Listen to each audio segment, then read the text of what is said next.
ბიზნეს მედია საქართველო. წარმოგიდგენთ.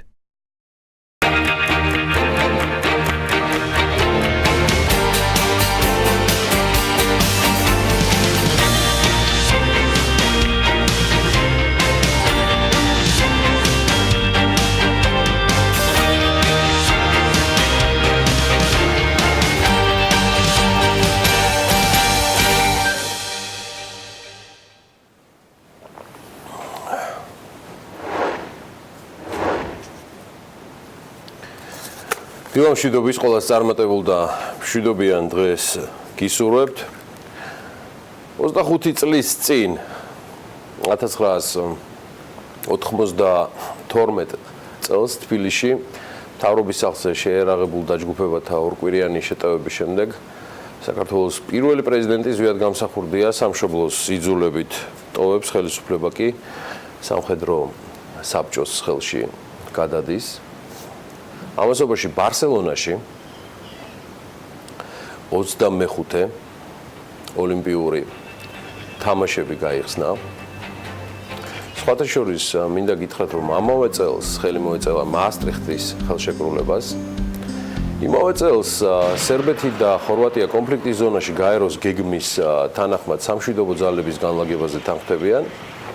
შეერთებულ შტატებში კი რიგით 42 პრეზიდენტს ირჩევენ და ის ბილ კლინტონია. საქართველოში ედუარდ შევარდნაძე ბრუნდება. აფხაზეთში კი არც მეტი არც ნაკლები ადგილობრივმა ხელისუფლებამ რეგიონის დამოუკიდებლობა გამოაცხადა. ეს დასაბამი მისცა ერთ-ერთ ყველაზე მძიმე კონფლიქტს საქართველოს უახლეს ისტორიაში. თბილისში კი ამ დროს ერთ-ერთ ცენტრალურ ქუჩაზე საქართველოს დღევანდელი აწუყვე უმსხვილესი ფინანსური ინსტიტუტის და ბანკის TBC ბანკის ისტორია იღებს დასაბამს. დიახ, ეს იყო ზუსტად 25 წლის წინ 1992 წელს, როდესაც ქართულმა ბიზნესმენმა მომკვა ხაზარაძემ უცხოელ და რამდენიმე ქართულ პარტნიორთან ერთად აფუძნებს ბანკს საწყისი კაპიტალით $500. სწორედ ამდენი იყო საჭირო და გახდათ ვალდებულება ბანკის დაფუძნებისთვის საქართველოში გასული საუკუნის 90-იანი წლების დასაწყისში. და ეს ის შემთხვევაა, როცა $500 დაწყებული ისტორია არათუ რეალურია, არამედ კანონის მოთხოვნის შესაბამისოდაც ზუსტად ასეთი იყო იმ პერიოდში. ეს იყო დრო, როცა მუთაქაში და კომპოტის ბანკაში მოხუპული ფული მის მფლობელებს ქონების შესაძლებლად ყველაზე საიმედო ადგილად ეგულებოდა და ზუსტად ასე როგორც TBC-ის შედარებით მოგვიანებით გადაღებულ სარეკლამო რგოლშია, სწორედ მას გთავაზობთ ახლა არაკომერციული ჩვენებით.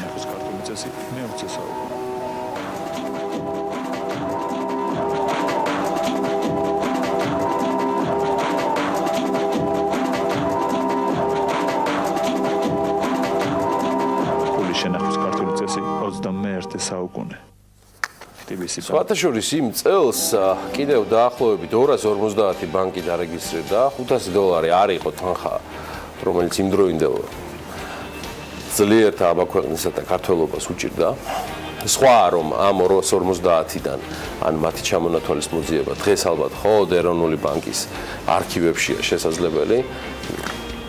ბიზნეს მედია იმ დროისთვის არ არსებობდა, თორე ვინ მამაძაღლი.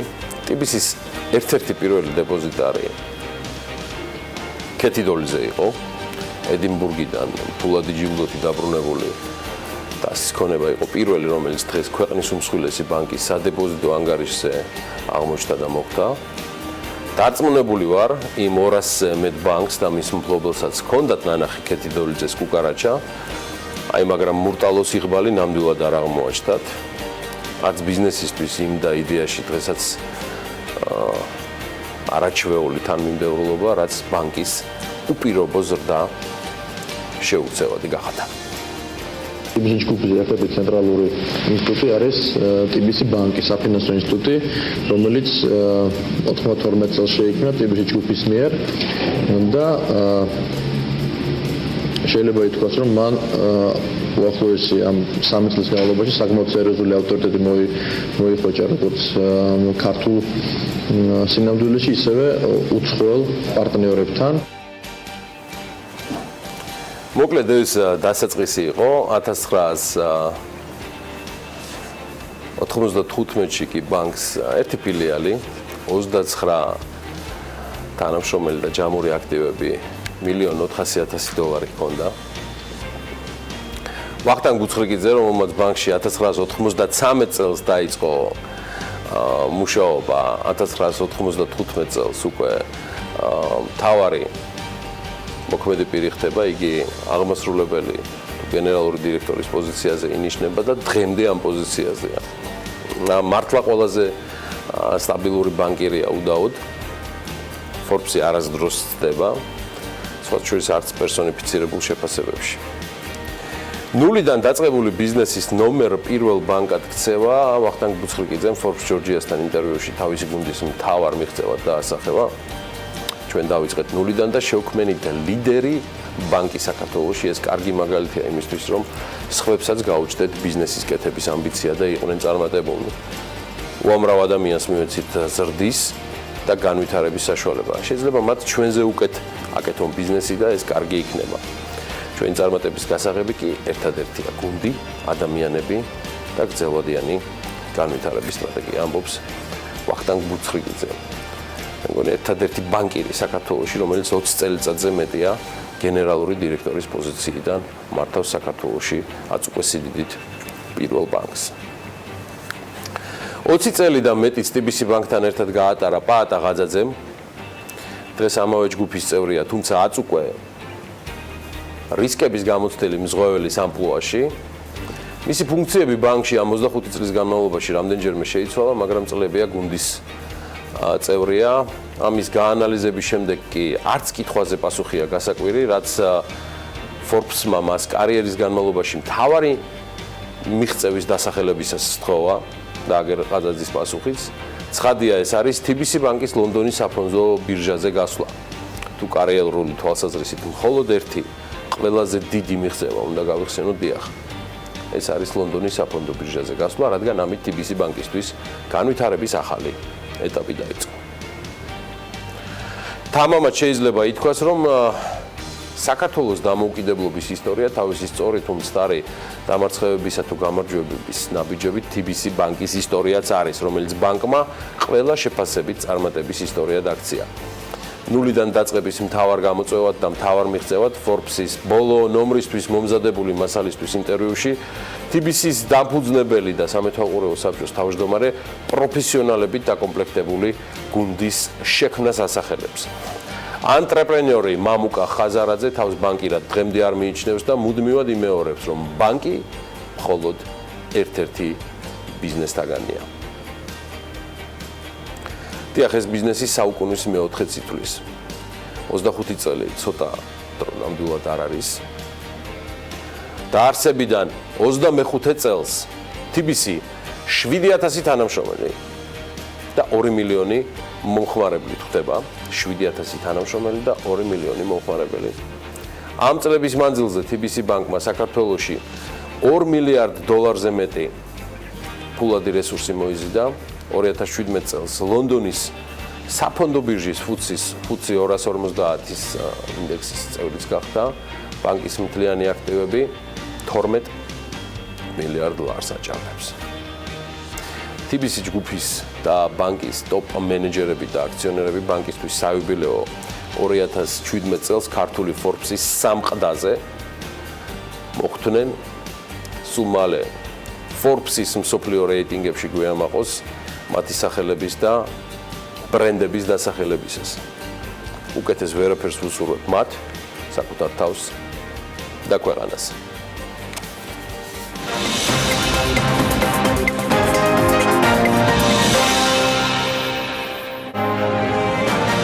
ეს პირველი ბანკი, სადაც მე შევედი, უკვე მთავარი იყო მომსახურების ხარისხი. დღეს რაც ეკონომიკაში ხდება 25 წლის განმავლობაში წარმატება, ძირითადად წარმატება, TBC ბანკი არის მაგისი ორგანული ნაწილი და TBC ბანკი 25 წლისაა მიმდინარე და დასრულებული პროექტები, საერთაშორისო და ადგილობრივი აღიარება. როგორია ერთ-ერთი ყველაზე წარმატებული ბანკის განვითარების ისტორია, TBC-ის 25 წლიანი საქმიანობის ყველა მნიშვნელოვანი დეტალი საქმის კურსში.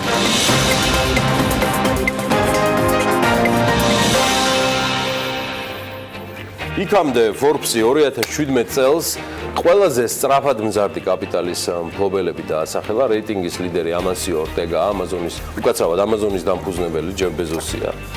ეს როგორ მომივიდა, რომლის ქონება ერთ წელიწადში 33 მილიარდ 800 მილიონით გაიზარდა და დღეს 98 მილიარდ 600 მილიონ დოლარს შეადგენს.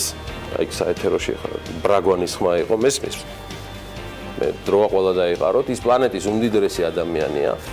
მეორე ადგილზე ჩინელი სიუძიანია 4ჯერ გაზრდილი ქონებით, Evergrande გრუპის მფლობელის ქონება ერთ წელიწადში 27 მილიარდ 400 მილიონით გაიზარდა და ახლა Forbes-ის შეფასებით 36.5 მილიარდის მფლობელია. სხვა სამეულში შევიდა ფრანგი ბიზნესმენი Louis Vuitton-ის პრეზიდენტი ბერნარ ანროს ხშირად ვაქცევთ ყურადღებას და დამსახურებულათაც დღეისთვის 40 მილიარდ 300 მილიონი დოლარის კაპიტალის მფლობელია და ეს არის ორჯერ მეტი ვიდრე მას შარშან ჰქონდა.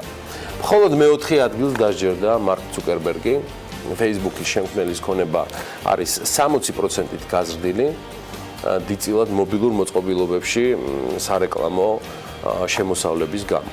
ხუთეულშია სატელეკომუნიკაციო Tencent-ის ესეთი კომპანიას დამფუძნებელი Ma Huateng-ი, რომლის ქონებაც Tencent-ის აქციების ფასი თითქმის 100%-ის ზრდის გამო 28 მილიარდ 800 მილიონია. ეს ის Ma Huateng-ია და ის Tencent-ია, რომელმაც კაპიტალიზაციით სწორედ მარკ ცუკერბერგსაც აჯობა. გულისხმობ კომპანია Tencent-ს. და მაინც ამ ყველაფრის მიღმა რჩება მთავარი კითხვა, ვინ არის დღემდე ყველაზე მოთხოვნადი პროდუქტის ყველაზე მსხვილი მომპოვებული? შავოქროზეა საუბარი, ნავთობზე და საკმაოდ საინტერესო ინფორმაციას წავაწვით. საერთაშორისო ორგანიზაცია სანავთობო სტატისტიკის საერთო ინიციატივის JODI-ის მიერ გავრცელებული მონაცემებით და ანალიტიკით, მიმდინარე წლის ოქტომბერში რუსეთი კვლავ ყველაზე მსხვილი ნავთობმოპოვებელია მსოფლიოში, რომელიც აწარმოებდა საშუალოდ 10 მილიარდ 298 მილიონ ბარელს დღე-ღამეში. მეორე ადგილს საუდის არაბეთი იკავებს, რომელიც ოქტომბერში მოიპოვებდა 10 მილიარდ 56 მილიონ ბარელს დღე-ღამეში, ხოლო სამეულს კრავს შეერთებული შტატები 9 მილიარდ 283 მილიონი ბარელის ნავთობის მოპოვებით დღე-ღამეში. ამავე ორგანიზაციების მონაცემების მიხედვით, ნავთობის მოპოვება ოქტომბერში სექტემბრის თვესთან შედარებით რუსეთში 0.2%-ით, საუდის არაბეთში 0.8%-ით, ხოლო შეერთებულ შტატებში კი 2.1%-ით შემცირდა. ოქტომბერში საუდის არაბეთის ნავთობის ექსპორტის ოდენობა ყოველთვიურ გამოხატულებაში გაზრდილია თითქმის 5%-ით, ანუ 6 მილიარდ 800 მილიონ ბარელამდე დღე-ღამეში, შეერთებულ შტატებში 13.2%-ით. სხვა შორის ორგანიზაცია რუსეთთან დაკავშირებით ანალოგიურ მონაცემებს არ აღნიშნავს, თუმცა ღირს აღნიშნის ღირსად, რომ სექტემბერში რუსეთის ნავთობის ექსპორტმა უпростоრად შეადგინა 4 მილიარდ 929 მილიონი ბარელი, ხოლო აგვისტოში 5 მილიარდს გადააჭარბა და თითქმის 5 მილიარდ 150 მილიონი გახდათ დღე-ღამეში.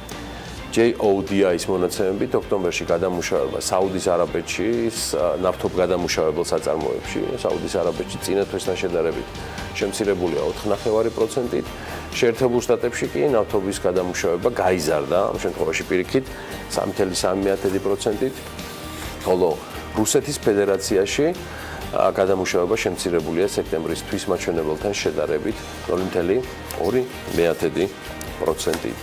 ეს მნიშვნელოვანი ინფორმაციაა, რომელიც თქვენ უნდა იცოდეთ, მაგრამ ეს არ არის ყველაფერი, რასაც თქვენ დღეს საქმიან დილაში ნახავთ.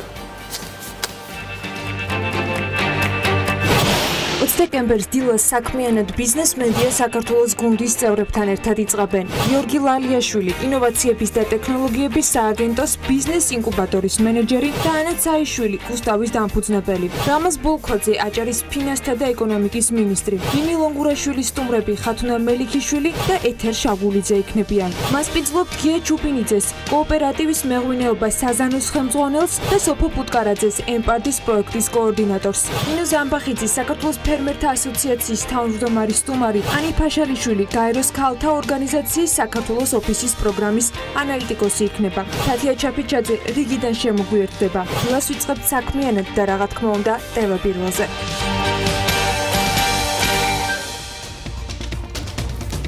საქართველოს საგარეო სავაჭრო ბრუნვა 2017 წლის იანვარ-ნოემბერში თითქმის 13%-ით გაიზარდა საექსპორტო კალათის ათეულიდან, მხოლოდ თხილის და ოქროს ექსპორტი შემცირდა.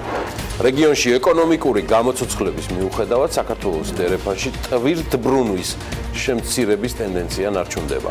თელასისა და ენერგოპრო ჯორჯიას სამომხმარებლო ტარიფებზე სემეკი 25 დეკემბერს იმსჯელებს. ილია ელოშვილი ისევ კახა კალაძის მოადგილეა. ამჯერად ენერგეტიკის სამინისტროში ხელმძღვანელად დატოვებულმა ყოფილმა მოადგილემ თბილისის მერიაში გადმოინაცვლა. კალაძე ელოშვილი დაპირებისამებრ გუშინ წარადგინა გამოზაფხულებული მედიის წინაშე.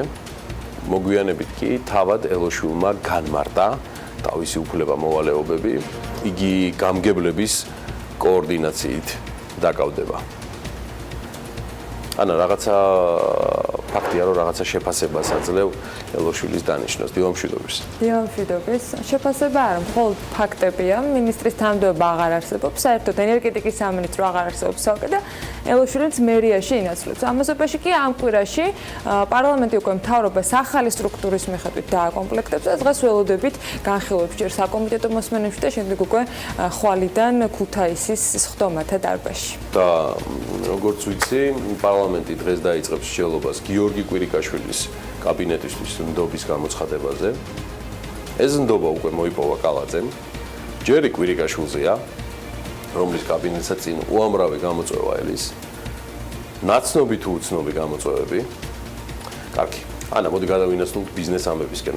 მეტახვები.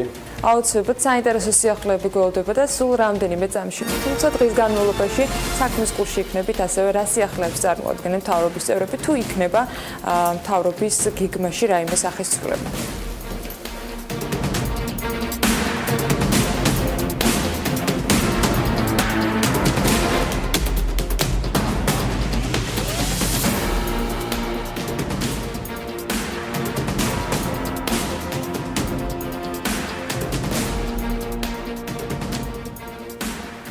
ევროკავშირში ექსპორტი 13%-ით, დსთ-ის სივრცეში კი 56.9%-ით არის გაზრდილი. საქსტატის ინფორმაციით, იანვარ-ნოემბერში საქართველოს საგარეო სავაჭრო ბრუნვამ ევროკავშირის ქვეყნიდან 2 მილიარდ 560 მილიონი ამერიკული დოლარი შეადგინა, რაც წინა წელს შესაბამის პერიოდის მაჩვენებელზე 3%-ით მეტია. საქართველოს საგარეო სავაჭრო ბრუნვაში ამ ქვეყნების წილმა 26.8% დააფიქსირა, რაც შეეხება დსთ-ის ქვეყნებს, მათთან საგარეო სავაჭრო ბრუნვამ 2017 წლის იანვარ-ნოემბერში შეადგინა 3 მილიარდ 131 მილიონი დოლარი. საქართველოს საგარეო სავაჭრო ბრუნვაში დსთ-ის ქვეყნების წილი თითქმის 33%-ია, დაზუსტებით კი 32.7%. საექსპორტო კალათის ათეულიდან მხოლოდ თხილის და ოქროს ექსპორტი შემცირდა. საქსტატის მონაცემებით 2017 წლის იანვარ-ნოემბერში სასაქონლო ჯგუფებიდან ათეულში პირველი ადგილი სპილენძის მადნებმა და კონცენტრატებმა დაიკავეს. 369 მილიონ 100.000 დოლარის მოცულობით და მთელი ექსპორტის 15.9%-ით. ფეროშინადნობების ექსპორტი 285 მილიონი ამერიკული დოლარია დაახლოებით და შესაბამისად მთლიანი ექსპორტის 11.7% შეადგინა. მესამე ადგილზე მსუბუქი ავტომობილების ჯგუფია. ამ სასაქონლო ჯგუფის ექსპორტმა 197 მილიონი ამერიკული დოლარი დააფიქსირა ჯამში და მთელი ექსპორტის დაახლოებით 8%. 10 თვეში ღვინის ექსპორტიდან შემოსავალი 155 მილიონს აჭარბებს. სამკურნალო საშუალებების შემთხვევაში კი ეს მაჩვენებელი დაახლოებით 128 მილიონია. კლება თხილის ექსპორტში შემოსავალი აქ 2.2 ჯერ 74.7 მილიონამდეა შემცირებული, ასევე შემცირდა დაუმუშავებელი ან ნახევრად დაუმუშავებული ოქროს ექსპორტიც 77 მილიონ 100.000-დან 64 მილიონ 600.000-მდე. მესამე კვარტალში ეკონომიკა მიმდინარე ფასებში 9.9 მილიარდ დოლარს შეადგენდა, რაც იმას ნიშნავს, რომ მოსახლეობის ერთ სულზე 1.104 დოლარია, ან 2.663 ლარი. საქსტატის ცნობით მუშიკის რეალური ზრდა იყო 4.4%, ხოლო დეფლატორი 6.6%-ით გაზრდილი. ყველაზე კარგი დინამიკა სასტუმროების და რესტორნების სექტორში, აქ ზრდა 12.6%-ია, სამთო-მოპოვებითი მრეწველობა კი 10.6%-ით განისაზღვრება. მშენებლობისა და ვაჭრობის შემთხვევაში 9.3% ზრდა არის დაფიქსირებული. კლება მხოლოდ სოფლის მეურნეობაში 2.8%-ის ოდენობით. მთლიანი შიდა პროდუქტის დარგობრივ სტრუქტურაში კი ყველაზე დიდი წილით გამოირჩევა ვაჭრობა თითქმის 19%-ით, 18.7%-ით, მას მრეწველობა მოჰყვება 17%-ით, შემდგომ პოზიციებს იკავებს ტრანსპორტი და კავშირგაბმულობა, მშენებლობა, სოფლის მეურნეობა, მეთევზეობა, ოპერაციები უძრავი ქონებით იჯარა და მომხმარებლებისათვის მომსახურების გაწევა, სახელმწიფო მმართველობა, ჯანმრთელობის დაცვა და სოციალური დახმარება. რეგიონში ეკონომიკური გამოცდილების მიუხედავად საქართველოს დერეფანში ტვირთბრუნვის შემცირების ტრენდი რჩება. 10 თვის მონაცემებით სატრანსპორტო დარგებმა ჯამში 33 მილიონ 400.000 ტონა ტვირთი გადაზიდეს, 900.000 ტონით ნაკლები ვიდრე გასულ წელს. 2016 წლის ჯამურ მაჩვენებელზე მისაღწევად ნოემბერ-დეკემბერში დერეფანში არანაკლებ 8 მილიონ 900.000 ტონა ტვირთის გატარება უნდა მოხდეს. ზრდის ტრენდი აქვს საავტომობილო გადაზიდვებს სამაგიეროდ, ამ გზით წლიურად 300.000-ით მეტი, ანუ 24 მილიონ 600.000 ტონა ტვირთის გადატანა მოხდა. სარკინიგზო გადაზიდვები კი 10 თვეში 1.2 მილიონით დაახლოებით 8 მილიონ 800.000-მდეა შემცირებული.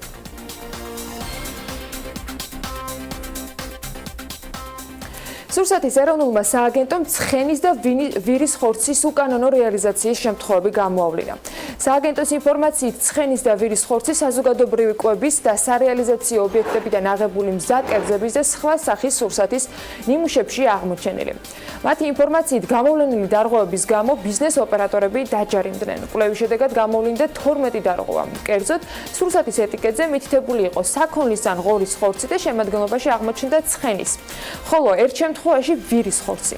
გამოვლენილი დარღვევის გამო ბიზნეს ოპერატორები ჯარიმდებიან, მათ საეჭვოდ მიჩნეული სურსათის ბაზრიდან გამოთხოვაც დაევალათ.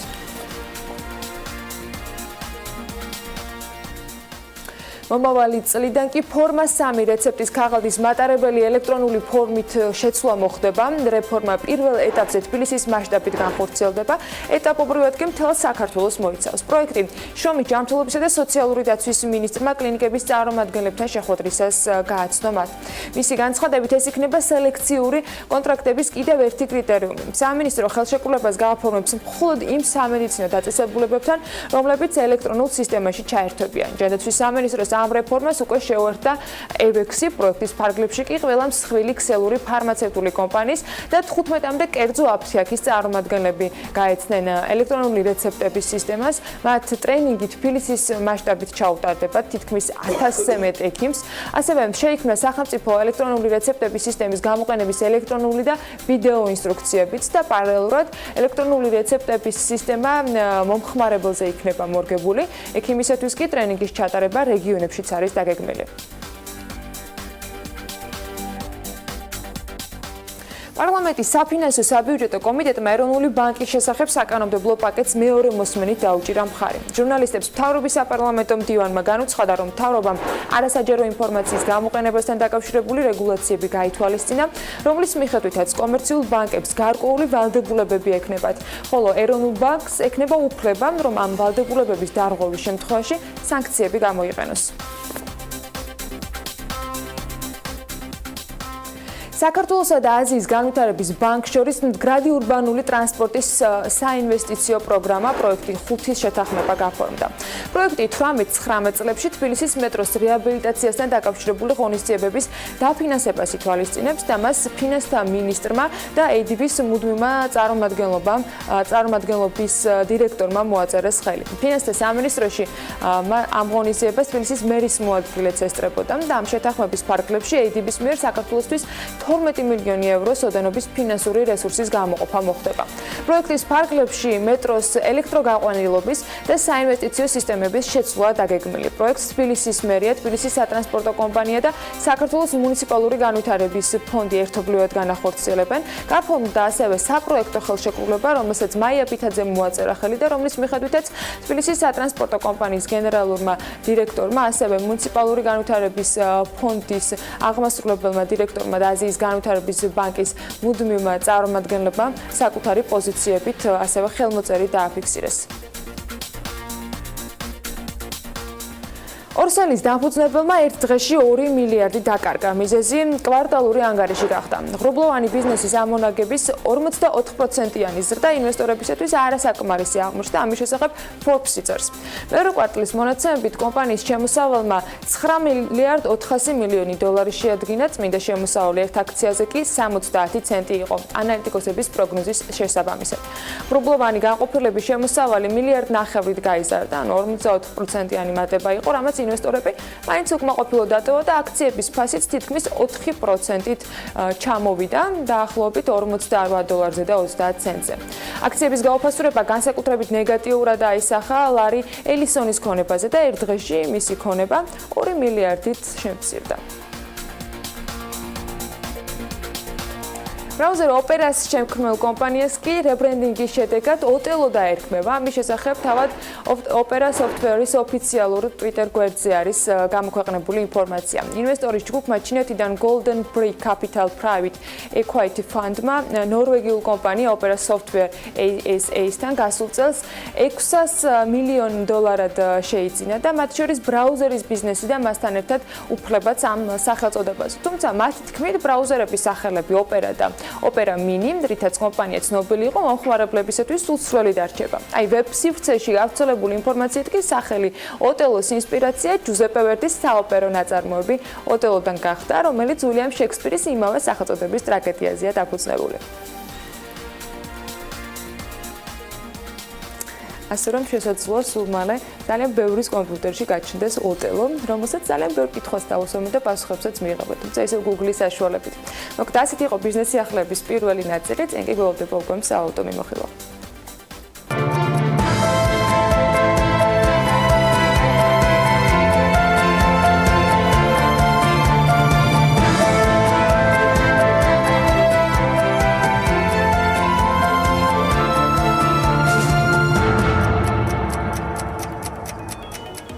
გუშინდელი ვაჭრობის შედეგად დღეისთვის დოლარი სულ ოდნავ გაგვიძვირდა 54 თეთრზეა საუბარი, სადია 2 ლართან ერთად ცვლილება თეთრის მეხუთედი იყო. 3 ლარზე ზემოთ მიიწევს ევრო კლავ, მიდის ფასი ჯერ 3 ლარზე, აი 3 ლარის ფარგლებში მგვალდება. გამყარდა თურქული ლირაც, რომელიც 66 თეთრი ფასობს, ფუნტის შესაძენად კი კლავ 3 ლარი და 40 თეთრი გჭირდებათ. სარეიტინგო სააგენტო Fitch-მა სამ ქართულ ბანკს, ბაზის ბანკი, ქართუ და ხალიქ ბანკი რეიტინგები მიანიჭა. ბაზის ბანკსა და ქართუს სარეიტინგომ სააგენტომ B+-ის ხარისხი, სტატუსი მიანიჭა, ხოლო ხალიქ ბანკს კი BB-. ამასთან სააგენტომ ქართული პროგნოზი სტაბილური და ნეგატიურამდე შემცირა.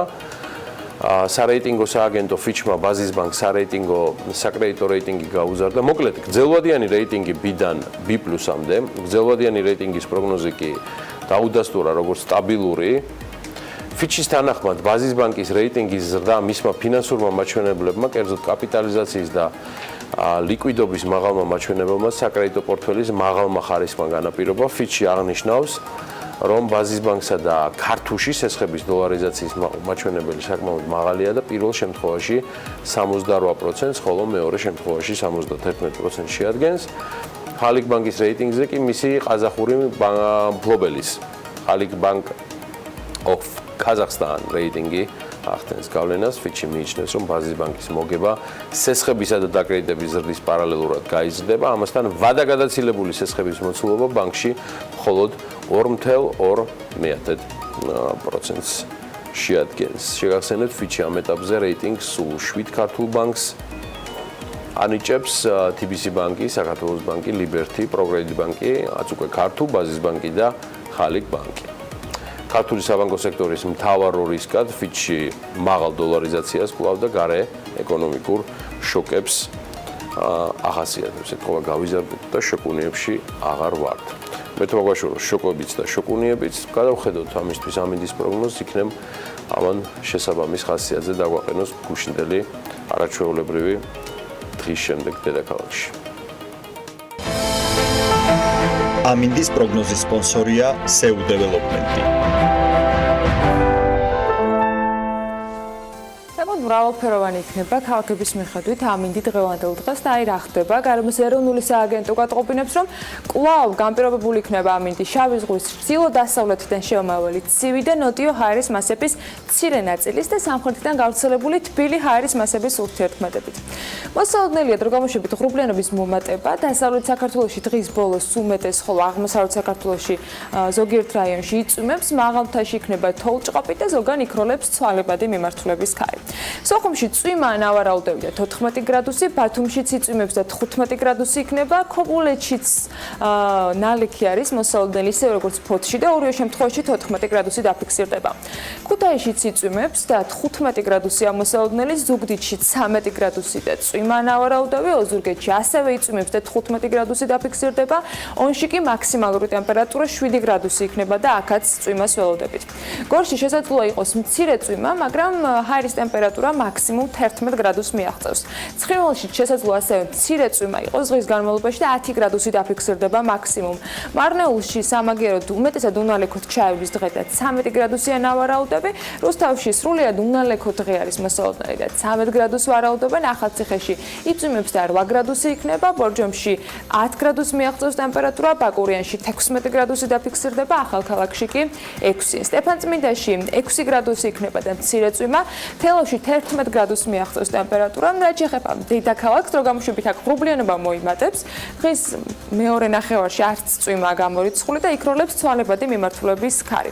მაქსიმალური ტემპერატურა დღის განმავლობაში კი 12 გრადუსი იქნება. ვის როგორ გაუმართლა იმედი ამინდმა და მისმა პროგნოზმა დეკემბრის თვეში ვერ გეტყვით ზუსტ სტატისტიკას, მაგრამ კიდევ ერთი იმედიანი ამბის გაზიარების დრო მაქვს, ვიდრე რეკლამაზე გავალთ. იმედიანი არა, ძალიან სასიხარულოსიც. ფილმის მძევლები, მთავარი როლის შემსრულებელი ირაკლი კვირიკაძე, ევროპის მასშტაბით ერთ-ერთი ყველაზე იმედის მომცემ მსახიობად დაასახელეს. მას სხვა 10 მსახიობთან ერთად ბერლინის კინოფესტივალის ფარგლებში ჯილდოს გადასცემენ. ირაკლი კვირიკაძე European Shooting Stars 2018-ის მონაწილეა. კვირიკაძე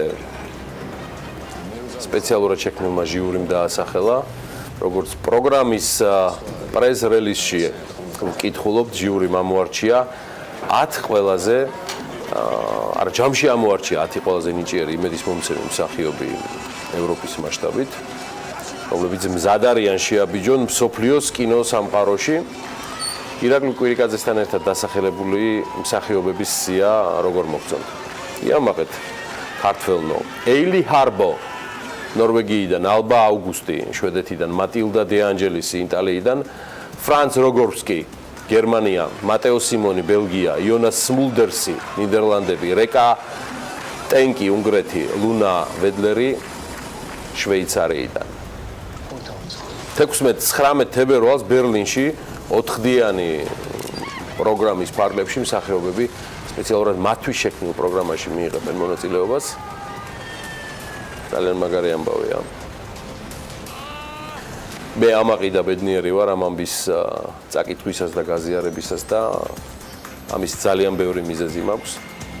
მათ შორის პირადით წარმატებები ირაკლი კვირიკაძეს, წარმატებები თქვენს ოჯახებს, ტელეპირველს და BMG-ს. შემოსავლები ბევრი, რეკლამის დროა ტელეპირველზე.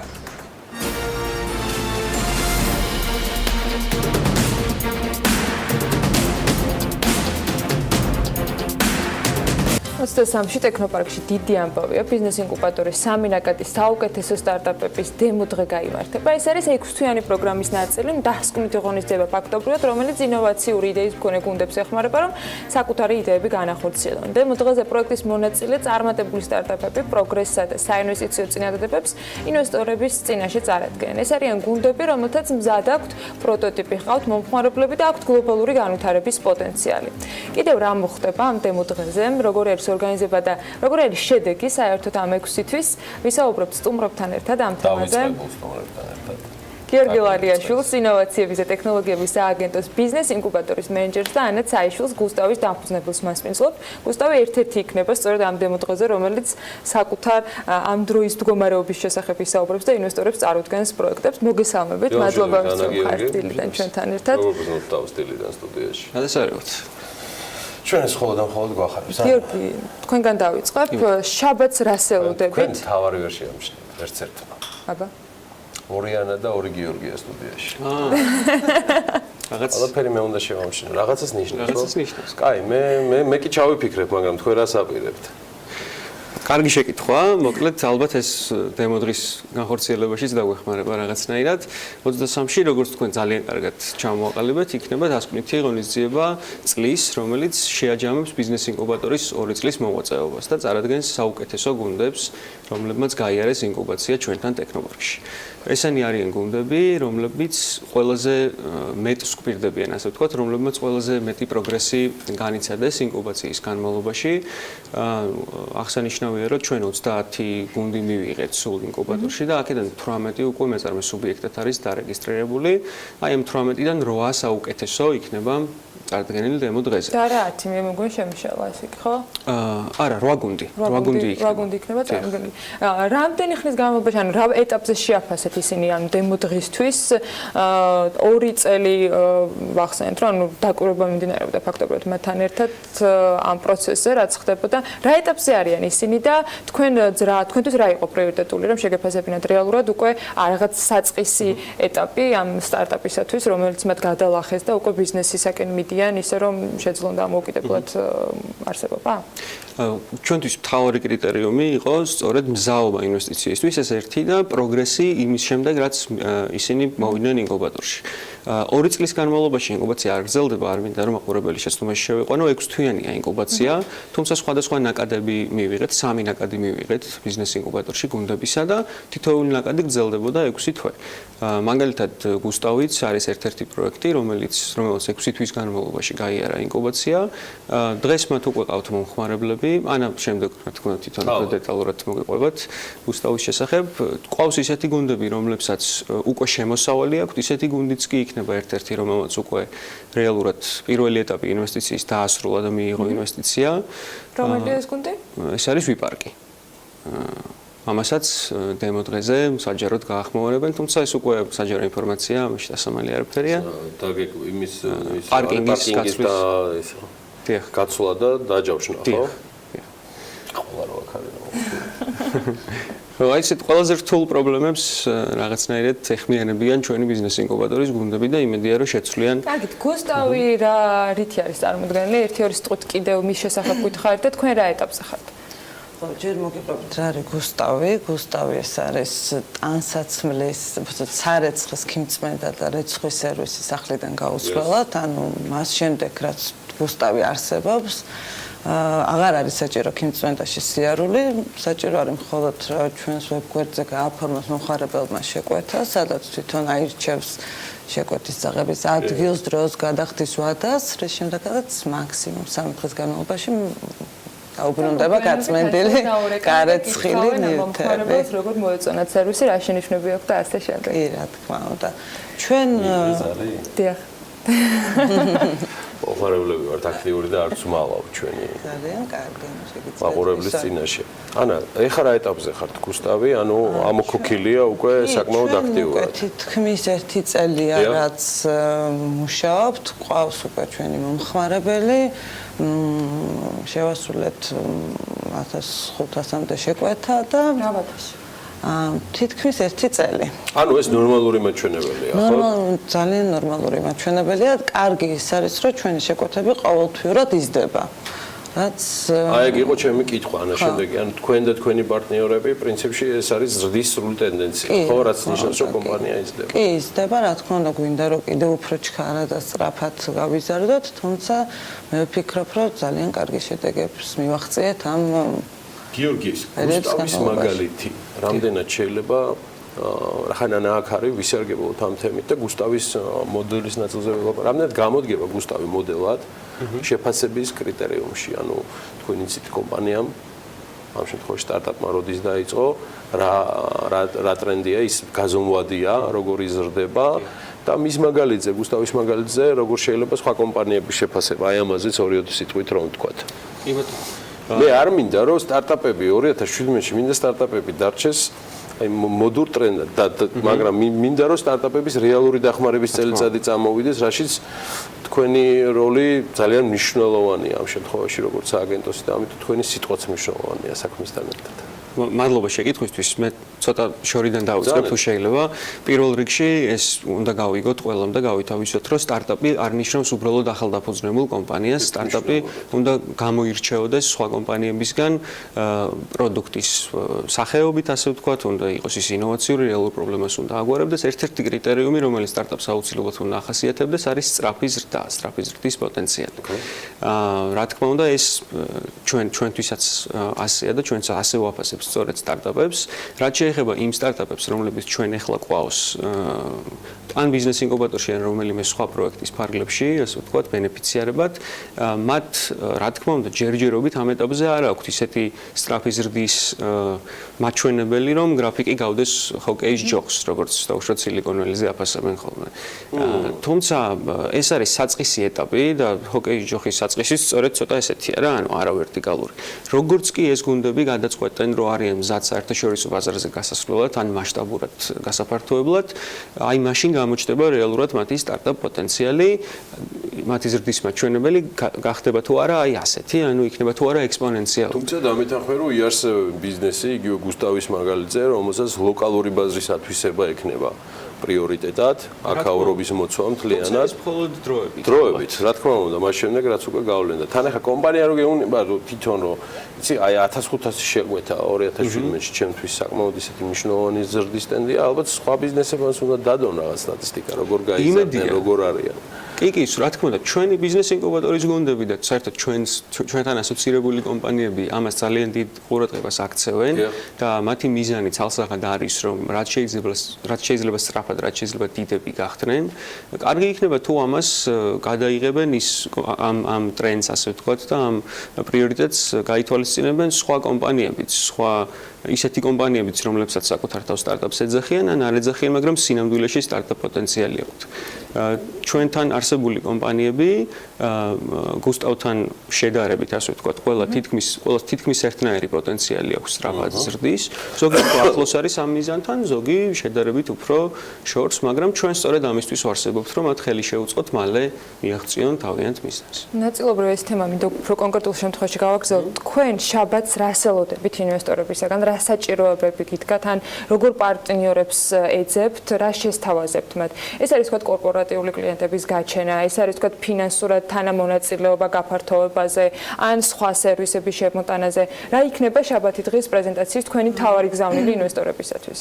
ორივე მიმართულება მნიშვნელოვანია. ერთი ის რა ვთქვათ, მან დემონტაჟზე შეიძლება არსებობდნენ ესწრებოდნენ ისეთი კომპანიები, რომლებიც ვთქვათ ჩვენ შეიძლება კორპორატიული მიმართულებით კარგად ვითანამშრომლოთ და რა თქმა უნდა ასევე ჩვენ გვაქვს მოლოდინი, რომ ავიღებთ რაღაცა გარკვეული თანხის ინვესტიციას, რომელიც ჩვენ გვჭირდება ახლა იმისთვის, რომ ეს ბაზრის პირველი მოთამაშის უპირატესობა, რომელიც ახლა ჩვენ გვაქვს, შევინარჩუნოთ და კიდევ უფრო სწრაფად შევძლოთ განვითარება და მომავალ წელს ჩვენი ამ საინვესტიციო პოტენციალი დღეს რაც გააქვთ ინვესტორების გარეშე ზრდის რა პროცენტს გაუმკლავდებით თქვენი? იმიტომ რომ 3 დღე და მომსახურების ის ხარისხი რაც დღეს არსებობს, ალბათ უფრო დიდი დატვირთვის შემთხვევაში ვერ გაწდება ტექნიკით, ადამიანურ რესურსით და ასე შემდეგ. რა ეტაპამდე შეგიძლიათ თქვენით ზრდა? მე ვფიქრობ, რომ ეს ეტაპი არ არის ასე ვთქვათ ლიმიტირებული, იმიტომ რომ ეხა ეს ზრდა აქამდე ყოველ შემთხვევაში იყო რაღაც ნაბიჯი ვიზრდებით და მე ვფიქრობ, რომ გვაქვს ყველანაირი ადამიანური რესურსი თუ რა ვიცი, რაც არის საჭირო იმისთვის, რომ ნებისმიერი ზრდას გავუძლოთ. გიორგი 2018-ში თქვენი გეგმები რაც ვილაპარაკეთ ეთერის დაწყებამდე, ამას ჩემს ახლა ეპილოგში ვიტყვი თქვენთან დაშვიდობებამდე, მაგრამ თვითონ სააგენტოსი, ანუ რა გეგმები გაქვთ და შეგვიძლია თუ არა ამ ღონისძიების მიღმა, რომელიც 23 დეკემბერს გამართება, დავაანონსოთ რაიმე ტიპის პრიორიტეტები. ესეც ძალიან კარგი შეკითხვაა. ჯერჯერობით გეგმაზე მუშაობა არ დაგვისრულებია ბიზნეს ინკუბატორის მომავალი წლის ბოლომდე ვერ გაგვიმხელა ინკუბატორის გეგმებს.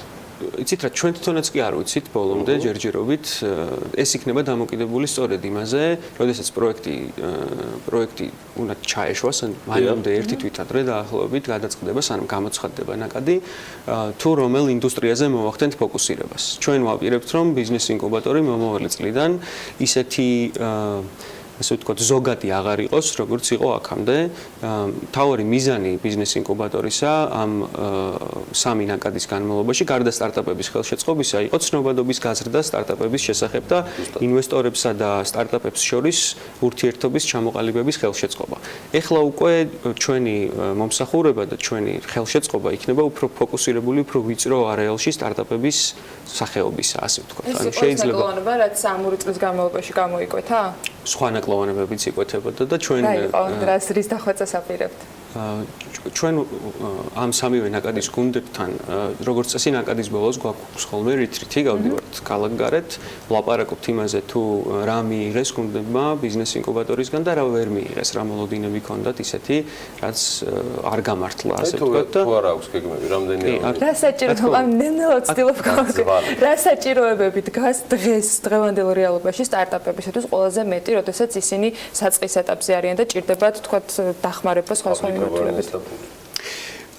public awareness ფული ასევე არის ესეთი პრობლემა, რომ ბაზარზე პირველი ნაბიჯების გადადგმა უჭირთ ხოლმე კომპანიებს და რაღაცნაირად უნდა დავხვეწოთ ჩვენი ბიძგი, როგორ უბიძგებთ ხოლმე, რომ გავიდნენ ბაზარზე. კიდევ ერთი პრობლემა არის ესეთი, რომ პრინციპში მიუხედავად იმისა, რომ დღეს უკვე ტრენდული არის სტარტაპი და ყველას ვისაც სტარტაპი ესმის მიმღებლობა გაცილებით უფრო გაზრდილი აქვს, მაინც არის დიდ კომპანიებში ცოტა შიში სტარტაპების მიმართ, დაუშვათ B2B სტარტაპების მიმართ თანამშრომლობაზე ცოტა უჭირთ ხოლმე წამოსვლა და მე მინდა მოვუწოდო ყველა კომპანიის, ყველა მენეჯერს, რომ კარი გაუღონ სტარტაპებს უბრალოდ და მოусმინონ თუ კარგ რაღაცას თავაზობენ, მაშინ მერე უკვე თვითონ იციან თუ როგორ უნდა. კიდევ ერთი პრობლემა არის ესეთი, რომ ინვესტორებს ხშირ შემთხვევაში სტარტაპი ან აშინებთ, ან უბრალოდ არასწორად ესმით და არ უნდათ ხოლმე რომ გაიზიარონ ის რისკი, რომელსაც სტარტაპი თავის თავში ატარებს. არსებობს ინსტრუმენტები იმისა, რომ ეს რისკი შემცირდეს და ჩვენც სწორედ ამისთვის ვართ, რომ ეს ურთიერთობები გავამარტივოთ და რისკების შემცირებაში დავეხმაროთ. ამიტომ სანამ უარს იტყვიან საინვესტიციო შესაძლებლობებზე, ინვესტორებსაც მინდა მოვუწოდო, რომ იქნებ მოგმართონ, იქნებ რაღაცა ჩვენ დავეხმაროთ, რომ ეს რისკები მათ ნაწილს 23 დეკემბერს ჩვენ ტექნოპარკში ვიხილავთ. მე დარწმუნებული ვარ და ველი საკმაოდ საინტერესო პერსონალიებს ტექნოპარკში და დარწმუნებული ვარ, რომ ისინი იაქტიურებენ და არ დარჩებიან მხოლოდ იმ მოდის თუ ტრენდის ამარა, რომელიც საკმაოდ სასიამოვნო იყო 2017 წელს, მაგრამ დროა ახალი ნაბიჯები გადავდგათ და კონკრეტიკა ამისთვის გიორგი ლალიაშვილთან და ინოვაციების და ტექნოლოგიების სააგენტოს ბიზნეს ინკუბატორთან ჯერ კიდევ კულუარულად აქ გადაცემის დაწყებამდე შევთანხმდით, რომ საკმაოდ ვიაქტიურებთ 2018 წელს და იმ კონკრეტიკაზე, რაც გიორგი საუბრობდა, ვიქნებით უფრო მეტად ინფორმაციულად აგრესიულები. და ამის საუკეთესო მაგალითია გუსტავი ანაცაიშვილი, მისი დამფუძნებელი იყო აქ წარმოდგენილი. საუკეთესო მაგალითია, იმიტომ რომ ჩვენ ვართ ის რიგითი პროლეტარები და ადამიანები, მომხმარებლები გუსტავისა, რომელიც სულ რამდენიმე თვეა, წელიწადია დაახლოებით, რაც დაფუძნდა და აქვს ძალიან კარგი შედეგები. წარმატებას კი მაგალითები სჭირდება. ამიტომ გუსტავის მსგავსი წარმატებული მაგალითები აუცილებელია. წარმატებები ანასაც, მადლობა თქვენ მობრძანებისთვის. ჩვენ გავალთ ახლა რეკლამაზე, მეტი შემოსავლები სტარტაპებსაც, ბიზნეს მედიასაც, წევე პირველსაც არ უჩივით, გჭირდება, რეკლამაც საინტერესო არ გადართოთ.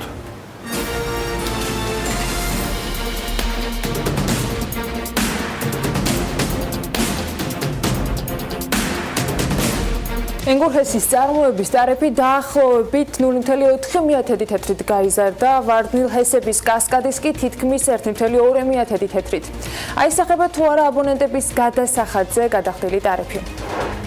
სურსათის ეროვნულმა სააგენტომ ცხენის და ვირის ხორცის უკანონო რეალიზაციის შემთხვევები გამოავლინა, რა სანქციები დაეკისრებათ ბიზნეს ოპერატორებს. ნარიყალას ციხესიმაგრის რეაბილიტაციის პირველი ეტაპი დასრულებულია.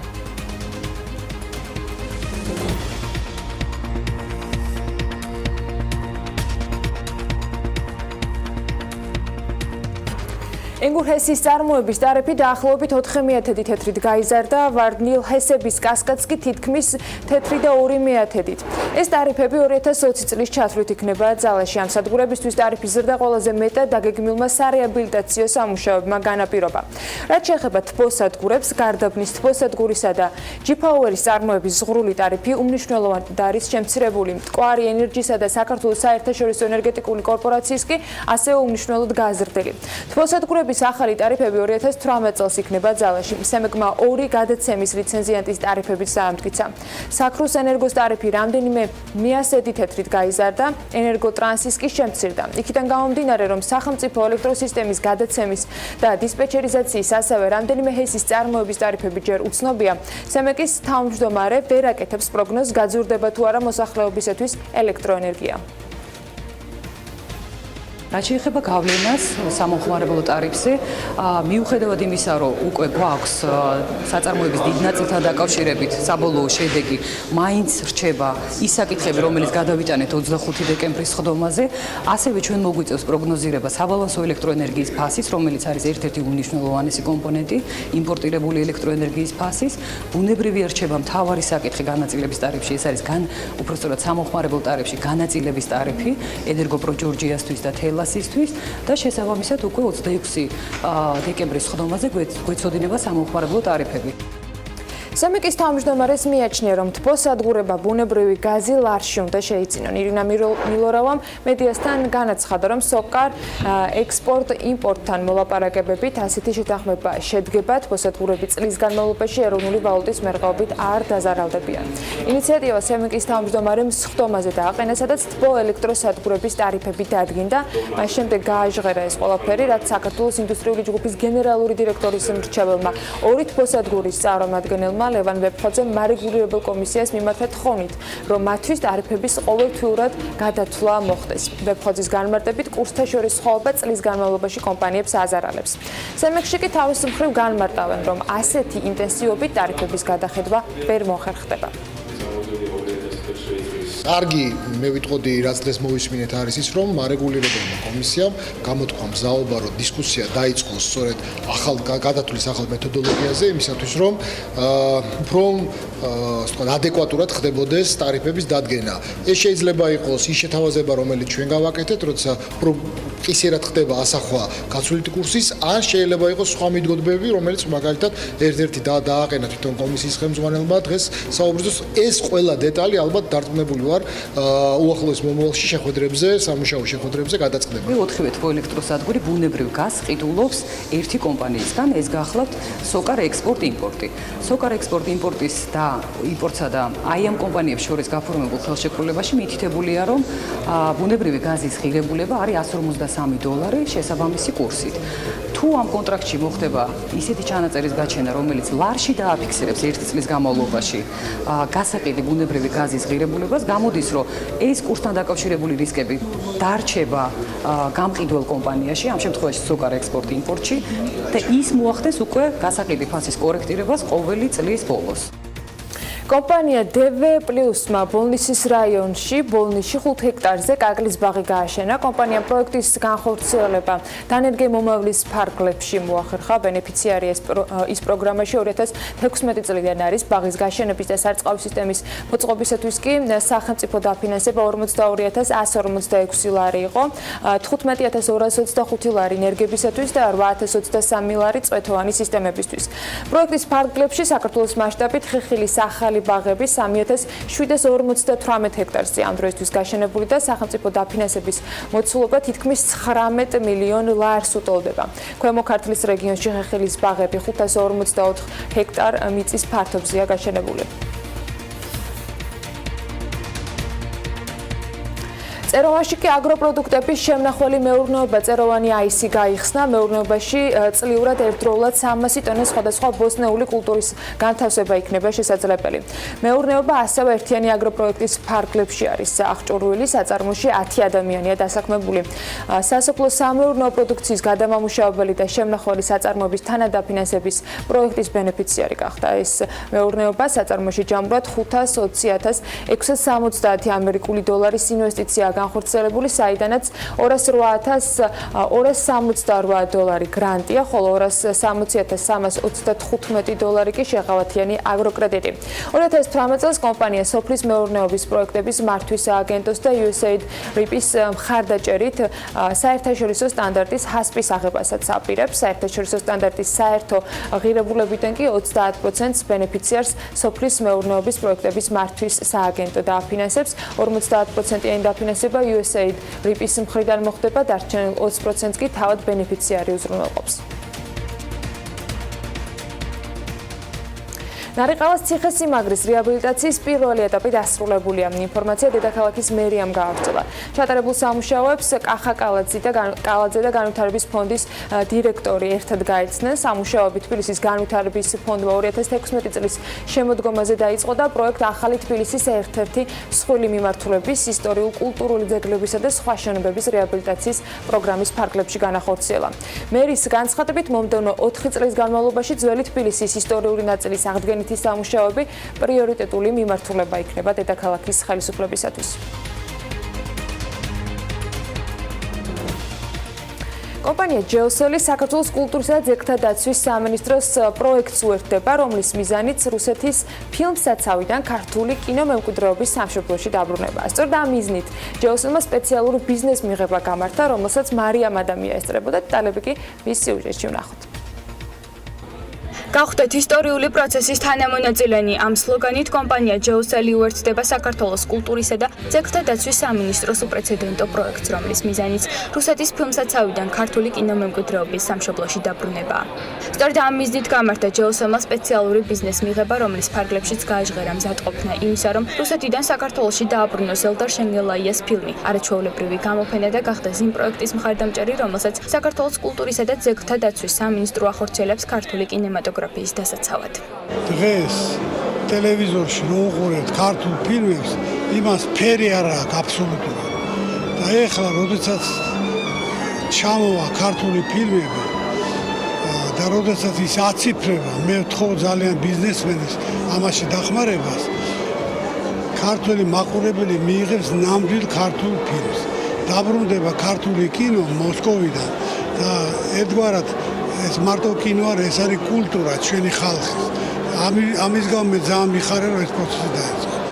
კომპანიის მიზანია მაქსიმალურად ამომწურავი ინფორმაცია მიეწოდოს საქართველოში მოქმედ სხვადასხვა ბიზნეს ამ ინიციატივის შესახებ და შესთავაზოს მათ ჩაერთონ უმნიშვნელოვანეს პროექტში იმისათვის, რომ ქართული კინომემკვიდრეობა რუსეთის ფილმსაცავიდან სრულად დაბრუნდეს ქვეყანაში.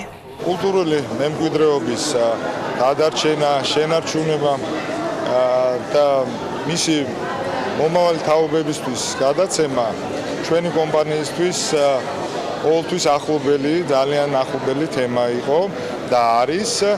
სწორედ ამიტომ დიდი ენთუზიაზმით, დიდი აღტაცებით დავთანხმდით საქართველოს კულტურის და ძეგლთა დაცვის სამინისტროს უპრეცედენტო პროექტს.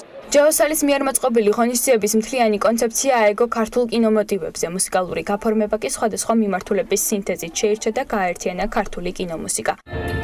გარდა ამისა, ღონისძიებაში მონაწილეობას იღებდნენ საქართველოს სიმფონიური ორკესტრი ნიკოლოზ რაჭველის ხელმძღვანელობით, ნინო ქათამაძე, ნატო მედონიძე, ანიკე კუანიკა მაჩეიძე და ეთნო-ჯაზ ბენდი ირიაო.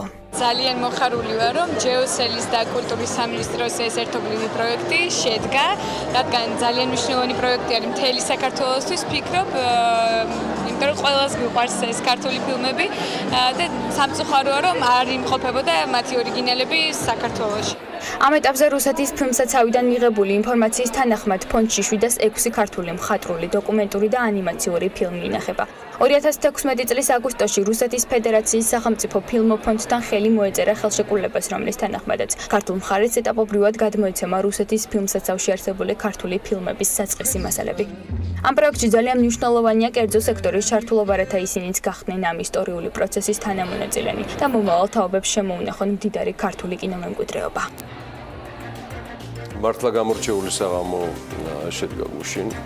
საერთოდ არ მიგვირს ჯეოსელისგან ისეთი გემოვნებიანი საღამოს ორგანიზება, არაფერი არ მიგვირს ზოგადად ჯეოსელისგან გამომდინარე იქიდან, რომ საერთოდ არ არის საინტერესო უკვე ამ კომპანიის არსებობის 20 წლის თავზე ვინ არის მისი მფლობელი. ფაქტი ერთია, რომ წლების განმავლობაში კომპანიამ, მისმა გუნდმა და მენეჯმენტმა დაამტკიცეს ერთგულება ფასეულობების მიმართ, ლოიალურობა კლიენტების მიმართ და რაც თავარია, გუშინდელმა საღამომ და თვისებრივად ახალი პროექტის დასაბამი, რაზეც მარიამ ადამიანს სიუჟეტში იყო საუბარი, კიდევ ერთი დადასტურებაა ჯეოსელის ერთგულებისა,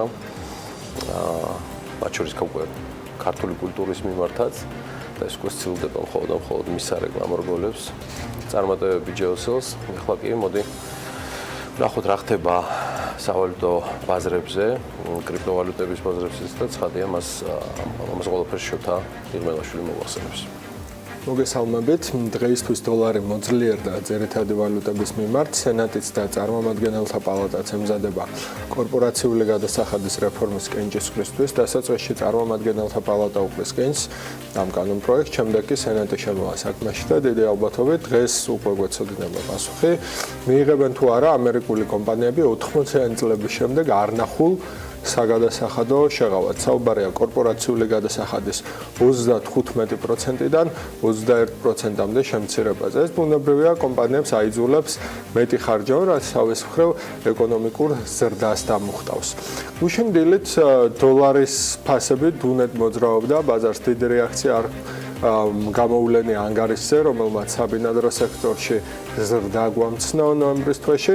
სამშენებლო ნებართვების გაცემაც უფრო ნაკლებად შეფერხდა, ვიდრე მოსალოდნელი იყო. ეს კარგი სიგნალია ეკონომიკისთვის. უშუალოდ სავალუტო წყვილებში ვაჭრობა ასე წავიდა, დოლარის ფასი ოდნავ გაიზარდა იენის მიმართ და 1 დოლარის ფასი 113 იენს მიუახლოვდა, თუმცა ევროს მიმართ დოლარის ფასი პროცენტის მეოთხედით დავარდა და ახლა 1 ევროს ფასი დოლარსა და 18 ცენტს აჭარბებს. სამაგიეროდ დოლარმა მოიგო გირვანქა სტერლინგთან პროცენტის მესამედი დაახლოებით და ახლა 1 გირვანქა სტერლინგის ფასი დოლარსა და 33.9 ცენტს ქვეშაა.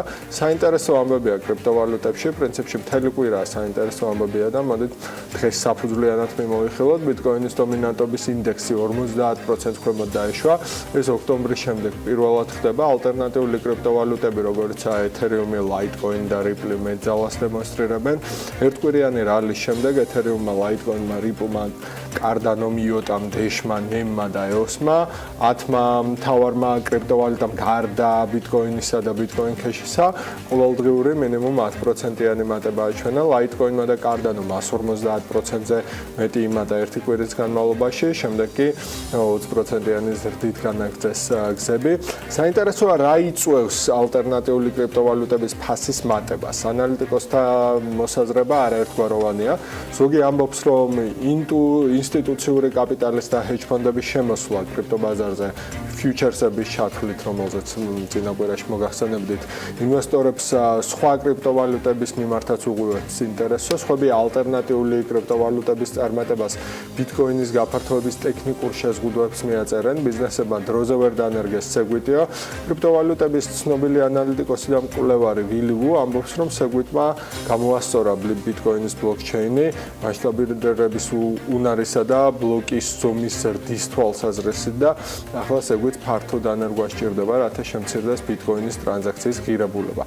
მას შემდეგ რაც შეგვიძლია გამოვიდა, ბიტკოინი შეუძლია მეტი ვიდრე წამში 4 ტრანზაქცია და 5.5% უახლოვდება, თუმცა პროცენტს რა იყო ტრანზაქციას, თუმცა ორგანული ზრდით თუ იმშელებთ, მოთხოვნა 10 ტრანზაქციაზეა წამში, თუ კი შეგვიძლია მთლიანად დანერგავენ, ქსელი მარტივად შეძლებს 10 ტრანზაქცია გაატაროს, თუმცა დიდი გადამცვლელების უმრავლესობა შეგვიძლია არ დაუნერგავს თავის სისტემაში, გამონაკლისებია ბიტკოინის პლატფორმები Trezor, Ledger, Shapeshift და BitGo, თუმცა უფრო დიდი პლატფორმები, როგორც მაგალითად Coinbase, რასაც აი ჩვენი მეგობარი თანაწამყვანი ეფრემ ურუმაშვილი იყენებს, ამ სეგვიტის დანერგვას არ ჩხარობენ.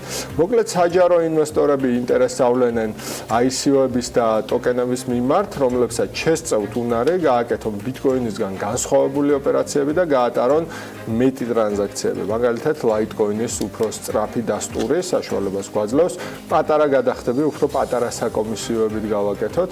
Dash, Monero, Zcash და Verge საშუალებას გვაძლევს ანონიმურად გადავრიცხოთ აქტივები, რაც ბიტკოინს არ აქვს. ასეთი რამ ჯერჯერობით არ ვიცით რა მომავალი აქვს ალტერნატიული კრიპტოვალუტების ზრდას, უკაცრავად აგრეთვე ძნელი სათქმელია საშუალოვადიან პერსპექტივაში საით გაიწევს ბიტკოინის ფასი, ბიტკოინის დომინანტობის ინდექსი გამოკვეთილად მაინც არაფრის სიგნალი არა, ივლისშიც იგივე ინდექსი 50%-ს ქვევით იყო, როცა ეთერიუმის პოპულარობა იზრდება და აგვისტოში და სექტემბერში ინდექსმა 62%-ს მიაღწია, წინა საშობაო პერიოდი როა, ესეც უნდა გავითვალისწინოთ და ბაზრები ყოველთვის უცნაურია ხოლმე ამ პერიოდში, 25 დეკემბრის შემდეგ ნახოთ რა ტრენდი იქნება, როცა ამერიკელები საშობაო სუფრის შემდეგ იკითხავენ, უიმე რამე მნიშვნელოვანი ხო არ გამოვტოვეო და კრიპტოვალუტების ბაზარს ახალი ძალით შეესევიან, თანაც საშობაო საჩუქრების შოპინგიც გადაგორებული იქნება, შესაძლოა ესეც უბიძგებს ბევრს კრიპტოვალუტებით ვაჭრობის ნაყოფიერი წლის შემდეგ მოგებები გამოიტანონ და ამით ავტომატურად შეამცირონ მოთხოვნა ბიტკოინზე.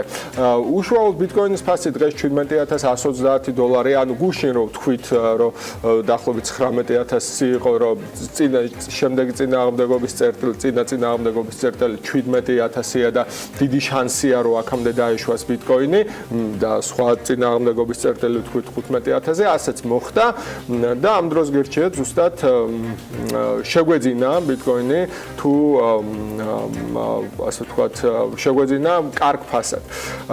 შემდეგი წინააღმდეგობის წერტილი 19,000, რასაც ჰაიპი ალბათ გადააჭარბებს, ჩვენ ვიცით რომ ყოველი ასეთი კარგი გარბენის შემდეგ ბიტკოინი 10-20% კორექტირებას განიცდის და ესეც მხოლოდ ტექნიკური კორექტირება, იმიტომ რომ არ ვიცით სხვას რას დაუკავშიროთ ფასის ესეთი კლება გუშინ არ ვიცი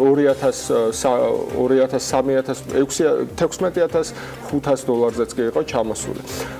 და შესაბამისად ზრდაც მოყვება ამას და შემდეგი წინააღმდეგობის წერტილი იგივე რჩება 19,000 და თუ გადალახა მერე 21,000, ასე რომ კაი დროა შესაძენა, თუმცა ისიც გასათვალისწინებელია, რომ ბიტკოინ.com-ის დამაარსებელმა თქვა, რომ ბიტკოინი ახლა არ იყიდოთ, თვითონ უნდა რომ გადაერთოს ბიტკოინ cash-ზე, სწორედ ამ ტრანზაქციების სისწრაფის გამო, რომ ლიკვიდობას უგდებს ბიტკოინსო და მომავალში ბიტკოინი ალბათ ქვემოთ წამოვა და მის ადგილს დაიკავებს ბიტკოინ cash-იო და უნდა ბიტკოინ cash-ი გადაბრენდოს ბიტკოინად. ბიტკოინ cash-მა გუშინ ძალიან მაგარი ზრდა აჩვენა, $3,340 ღირს, 52%-იანი ზრდა და 23%-იანი ზრდა იოტამ, Dash-მა თითქმის 10%-იანი ზრდა და Bitcoin Gold-მა 34%-იანი ზრდა. ანუ წეგან რაც ვილაპარაკეთ, ინვესტორები შესაძლოა უფრო სწორი მოსაზრება იყოს იმ ინვესტორებს, რომლებიც ამბობენ, რომ თავარია ტრანზაქციების სიჩქარე და უფრო დიდი ბლოკები და როგორც ჩანს ბაზარი იწყებს ამის გაცნობიერებას და როცა ბიტკოინი ქვემოთ მოდის, ესე დიდბლოკიანი ალტერნატივების ფასი იმატებს ხოლმე, თუმცა ჯერჯერობით ძალიან ნაადრევია 2018 წლამდე ვილაპარაკოთ რაიმენაირ გახეთქვაზე ბიტკოინისა და ჯერჯერობით კარგი მწვანე აქტივი რა შესაძლოა. და ჩვენ სულ მალე უნდა გვყავდეს უკვე უნდა გქონდეს უბრალოდ დაჭარიდან ჩართვა, საუბარია აჭარაში ჩასულ ტურისტს ნებისმიერ სხვათა შორის და საკმაოდ მომრავლებულს კურორტ გოდერძისთან ერთად კურორტი გომარდულიც უმას ფიქრებს. მისი განვითარება ჯერ კიდევ 5 წლის წინ შეჩერდა და აღარ მომხდარა შემდეგი ეტაპების განხორციელება. თუმცა აჭარის ფინანსთა და ეკონომიკის მინისტრი რამაზ ბოლქვაძე ამბობს, რომ გომარდულმა და შემოსავლების სამსახურმა მიაღწია შეთანხმებას და შესაბამისად გადაწყდა, რომ კურორტი ფუნქციონირებას წლის ბოლომდე დაიწყებს. აი რა სიახლეებია ამ მიმართულებით, სწორედ ამაზე ვისაუბრებთ Skype ჩართვის საშუალებით რამაზ ბოლქვაძესთან აჭარის ფინანსთა და ეკონომიკის მინისტრი გვერდება საქმიანი დილის ეთერში. მოგესალმებით ბატონო რამაზ, მადლობა რომ დილიდან ხართ ჩვენთან ერთად, მოიცადეთ და გვითმობთ დროს. პირველი კითხვა, წლის ბოლომდე როდის არის კონკრეტული თარიღი, გახსნა როდის იგეგმება და რა სამუშაოები არის დარჩენილი, რა ეტაპზე ამ დროისათვის სამუშაოები? დილა მშვიდობის, მოგესალმებით, მიესალმებით თქვენს მაყურებელს. რაც შეეხება კურორტი გომარდულის საკითხს, სანამ კონკრეტულად ამ საკითხზე გადავიდოდეთ, მე მინდა გითხრათ ჩვენი გეგმები ზოგადად მთიანი აჭარის მაღალმთიანი აჭარის განვითარების შესახებ. თქვენ იცით რომ ჩვენ ვავითარებთ კურორტ გოდერძს და საკმაოდ აქტიურადაც წელს 10 საინვესტიციო პროექტი მიმდინარეობს უკვე, სადაც საინვესტიციო მოცულობა დაახლოებით 100 მილიონ ლარზე მეტია. ამ საინვესტიციო პროექტების ფარგლებში ჩვენ დაახლოებით მივიღებთ 690-მდე განთავსების ობიექტს. ასევე მშენებლობის პერიოდში დასაქმდება დაახლოებით 1000-მდე ადამიანი. ეს არის ჩვენი გეგმა მაღალმთიანი აჭარის მიმართულებით. ასევე გვაქვს გეგმა რომ განვითარება მოხდეს მაღალმთიანი აჭარის კომპლექსურად და ამ კომპლექსურ ჩართულობაში გულისხმობა კურორტი გომარდულიც. ამ ეტაპზე ჩვენ მივახციეთ შეთანხმებას შემოსავლების სამსახურთან საგანცხვო დავალიანების ჩამოწერასთან დაკავშირებით, თუმცა ეს ღონისძიება არ შემოიფარგლება მხოლოდ ამ კონკრეტული ქმედებით. ჩვენ დამატებით ვალდებულება ავიღეთ როგორც სახელმწიფომ და მივიყვანეთ კურორტ გომარდულამდე საავტომობილო გზა, ასევე კურორტ გომარდულის აქციონერების მხრიდან აღებული იქნა ვალდებულება, რაც გამოიხატება შემდეგში, რომ უნდა ააშენონ დაახლოებით მინიმუმ 5 კოტეჯი, ასევე უნდა ააშენონ ჰოსტელის ტიპის სასტუმრო კომპლექსი, რომელიც იქნება ასევე უზრუნველყოფილი საზოგადოებრივი ობიექტით, ასევე უნდა მოწესრიგდეს კურორტ გომარდულზე წყალგაყვანილობის და კანალიზაციის სისტემები, უნდა მოეწყოს ექსტრიმ პარკი და ამის შემდეგ სწორედ მოხდება ეს საგანსხვავებო შეთანხმების ჩამოწერა. თუმცა დღეს შეიძლება ითქვას, რომ ეს პროცესი უკვე მიღწეული არის და დასრულებისკენ არის. რა ვადებში აპირებთ, რომ რეალურად უკვე აქტიური სამუშაოები დაიწყოს და დასრულების ბოლო ვადას როდისთვის გეგმავთ, რომ ამ შემთხვევაში შეთანხმებაში იყოს? რაც შეეხება სამუშაოების დასრულებას, ამ ეტაპზე მინდა გითხრათ, რომ კურორტი გომარდული მზად არის, რომ მიიღოს ვიზიტორები. ეს არის დამატებითი ვალდებულება, რომელიც აქციონერებმა აიღეს და ეს დამატებითი ვალდებულების შესრულების პერიოდი გაიწერა 2 წლიანი ვადით. ამ ეტაპზე უკვე შესაძლებელია რომ ავიდნენ იქ ვიზიტორები და დაისვენონ. ამისთვის კურორტი მზად არის, იქ მოწესრიგებული არის ინფრასტრუქტურა, გულისხმობს საგზავნო ინფრასტრუქტურას, ასევე დასვენებისთვის ყველანაირი პირობა არის შექმნილი, ადგილზე ფუნქციონირებს საზოგადოებრივი დანიშნულების კვების ობიექტი, ასევე კოტეჯები, სასტუმრო კოტეჯები. 690 განთავსების ადგილიდან გოდერძისა და გომარდულს შორის როგორ გადანაწილდება ეს შეგვიძლია რომ ვთქვათ? რა თქმა უნდა, ეს განთავსების ობიექტები, მე რაც გითხარით, ეს შეეხება სწორედ კურორტ გოდერძს, კურორტ გომარდულის ციფრი ამ განთავსების ობიექტებში არ შედის. ეს არის ის ახალი განთავსების ობიექტები, რომელიც სწორედ კურორტ გოდერძზე განვითარების შედეგად იქნება მიღებული. დაახლოებით სავარაუდო პერიოდი იგულისხმება, რომ 2-დან 3 წლამდე დაჭირდება კურორტი გოდერძის ამ საინვესტიციო პროექტების განხორციელებას და 3 წლის შემდეგ უკვე მივიღებთ ჩვენ სრულფასოვან დასასვენებელ ობიექტს. ანუ 2-3 წელიწადში შეგვიძლია ვთქვათ, რომ გოდერძიზე იქნება უკვე სრულფასოვნად ათვისებული ყველა ის შესაძლებლობა, რაც ამ კურორტს აქვს ამ შემთხვევაში საინვესტიციო მიმართულებით, თუ ეს იქნება ის ვთქვათ თავარი გამოწვევები, რომელიც დღეს არსებობს, მათ შორის დასახელებული იყო წყალმომარაგების სისტემები და ზამთრის ვთქვათ პირობებისათვის შესაფერისი სხვა კომუნალური პირობების მუდმივი გამართულობა. დიახ, ჩვენ კურორტი გოდერძის მიმართულებით ვახორციელებთ არაერთ სახელმწიფო პროექტს, რომელიც წარმოადგენს მხარდამჭერ პროექტებს კურორტი გოდერძის განვითარების კუთხით. ეს არის მაღალმთიანი აჭარის გაზიფიცირება და უკვე წელს დავიწყეთ ჩვენ ეს პროექტი, რომელიც დასრულდება სავარაუდოდ 2018 წლის ბოლომდე. ამის შემდეგ არის მეორე ეტაპი, როდესაც დაიწყება უკვე გაზიფიცირება მაღალმთაში გულისხმობ გოდერძის მიმართულებით. ასევე ჩვენ ვახორციელებთ საქართველოს საგზაო დეპარტამენტი ახორციელებს უპრეცედენტო და ისტორიული მნიშვნელობის პროექტს, ეს არის ხულო-ზარზმის გზის მონაკვეთის მშენებლობა რეაბილიტაცია, რომელიც დაახლოებით უნდა დასრულდეს იგივე პერიოდში. სწორედ ამ პერიოდში და ამ პერიოდის გასვლის შემდეგ მოხდება კურორტი გოდერძის სრულფასოვანი ამოქმედება. ამ ეტაპზე კიდევ ერთხელ გავიმეორებ, რომ 10 საინვესტიციო პროექტი მიმდინარეობს, თუმცა განაცხადების სიმრავლე გვაძლევს იმის ოპტიმიზმის საფუძველს, რომ უახლოეს პერიოდში სრულად იქნება დატვირთული კურორტი გოდერძი. რაც შეეხება მიმდინარე სამუშაო გეგმას, ჩვენ მიმდინარე წელს შევძელით შიდა გზის 1761 მეტრის მოწესრიგება, მომდევნო წელს დაგეგმილი არის 1300 მეტრის შიდა გზის მოწყობა და ეს სრულყოფილად უზრუნველყოფს უკვე კურორტ გოდერძს, იმიტომ რომ საგზაო ინფრასტრუქტურა მოწესრიგებული იყოს. რაც შეეხება წყლის და კანალიზაციის სისტემებს, აქ თავიდანვე იყო დაგეგმილი და თავიდანვე იყო გაკეთებული, უკვე მიმდინარე პერიოდშიც ეს პროექტები დასრულებული არის და შეუფერხებლად მიეწოდება წყალე კურორტ გოდერძს, ასე რომ ამ კუთხით აბსოლუტურად გამართული ინფრასტრუქტურა გვაქვს. ჯამში თუ გაქვთ დათვლილი, აი 2-3 წელი, როგორც თქვენ დაასახელეთ, 2-3 წლის შემდეგ ზამთრის სეზონზე რამდენი ტურისტის ერთდროულად მასპინძლობა შეძლებს მთიანი აჭარა? ზოგადად კურორტ გოდერძს გააჩნია შესაძლებლობა 7000 მოთხილამურეზე ერთდროულად რომ მიიღოს. გარდა ამისა, ჩვენ გეგმავთ, რომ 3 წლის განმავლობაში, სწორედ ჩვენი განაჩენიანების გენერალური გეგმის მიხედვით, რომელიც პრინციპში შეიძლება ითქვას, რომ უპრეცედენტო არის მთიანი კურორტების კუთხით საქართველოში, პირველად სწორედ კურორტ გოდერძზე შემუშავდა განაჩენების გენერალური გეგმა. ამ მიმართულებით ჩვენ გეგმავთ, რომ მინიმუმ 250 მილიონი ლარის ინვესტიცია განხორციელდეს, დაახლოებით 1500-მდე განთავსების ობიექტი იქნება და ეს არის ის განვითარების პროექტი და გეგმა, რომელიც ჩვენ უნდა განახორციელოთ მომდევნო მაქსიმუმ 2-3 წლის განმავლობაში. რაც შეეხება თანმიმდევრულ განვითარებას მაღალმთიანი აჭარისა, გეტყვით, რომ კურორტი გომარდულის პარალელურად ჩვენ გეგმავთ შუახევის მუნიციპალიტეტში კურორტ ღომას დაგეგმარებას, ასევე დაგეგმარების ეტაპზე არის მწვანე ტბა, რომელიც კურორტ გოდერძთან მდებარეობს რაღაც 8 კილომეტრის დაშორებით. ასევე უნიკალური პროექტი კეთდება მაღალმთიან აჭარაში, ესაც კურორტ გოდერძთან ახლოს მდებარეობს, ეს არის ალპური ბოტანიკური ბაღი, სადაც სამუშაოები დაწყებული არის და უკვე მომდევნო წელს მაქსიმუმ 2 წლის განმავლობაში უნდა დასრულდეს. ეს არის ის პროექტი, რომელიც საბოლოო ჯამში მოგცემს ერთიან კომპლექსურ განვითარებას მაღალმთიანი აჭარისას. საკმაოდ ამბიციური გეგმებია, მე მხოლოდ წარმატება შემიძლია გისურვოთ და ბოლოს ერთ კითხვას დავსვამ.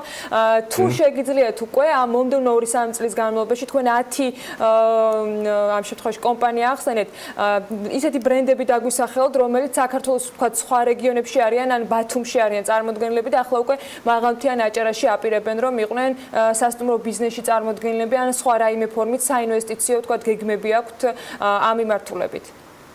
რა თქმა უნდა, საკმაოდ დიდი ინტერესი არის უცხოური კომპანიებისა. ჩვენ როცა დავასხვისეთ უკვე ეს 10 ობიექტი, აქედან დაახლოებით 3 კომპანია არის უცხოური. რაც შეეხება საერთაშორისო ბრენდს, ერთ-ერთი კომპანია გეგმავს, რომ შემოიყვანოს ბრენდი რამადა, რომელიც ჩვენს რეგიონში პირველი იქნება. ამ კუთხით აქტიური სამუშაოები მიმდინარეობს, ჩართული არის ფინანსთა და ეკონომიკის სამინისტრო, ასევე ტურიზმის დეპარტამენტი.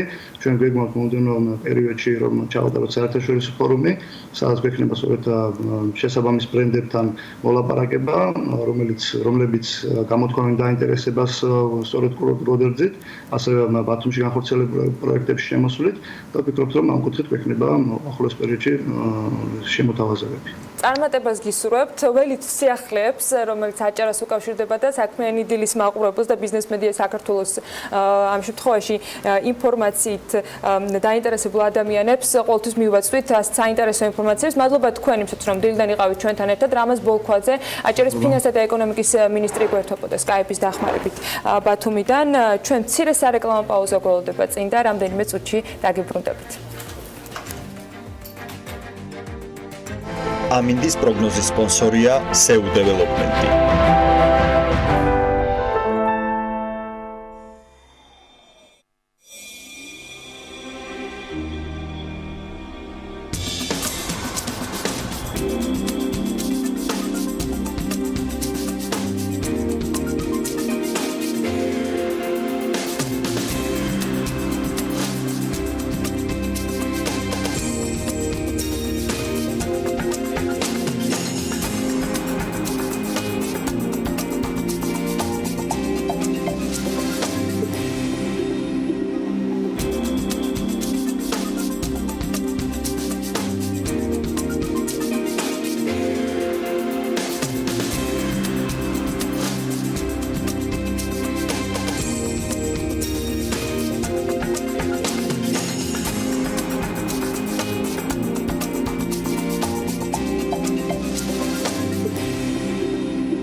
ამინდის პროგნოზის სპონსორია სრულად დეველოპმენტი.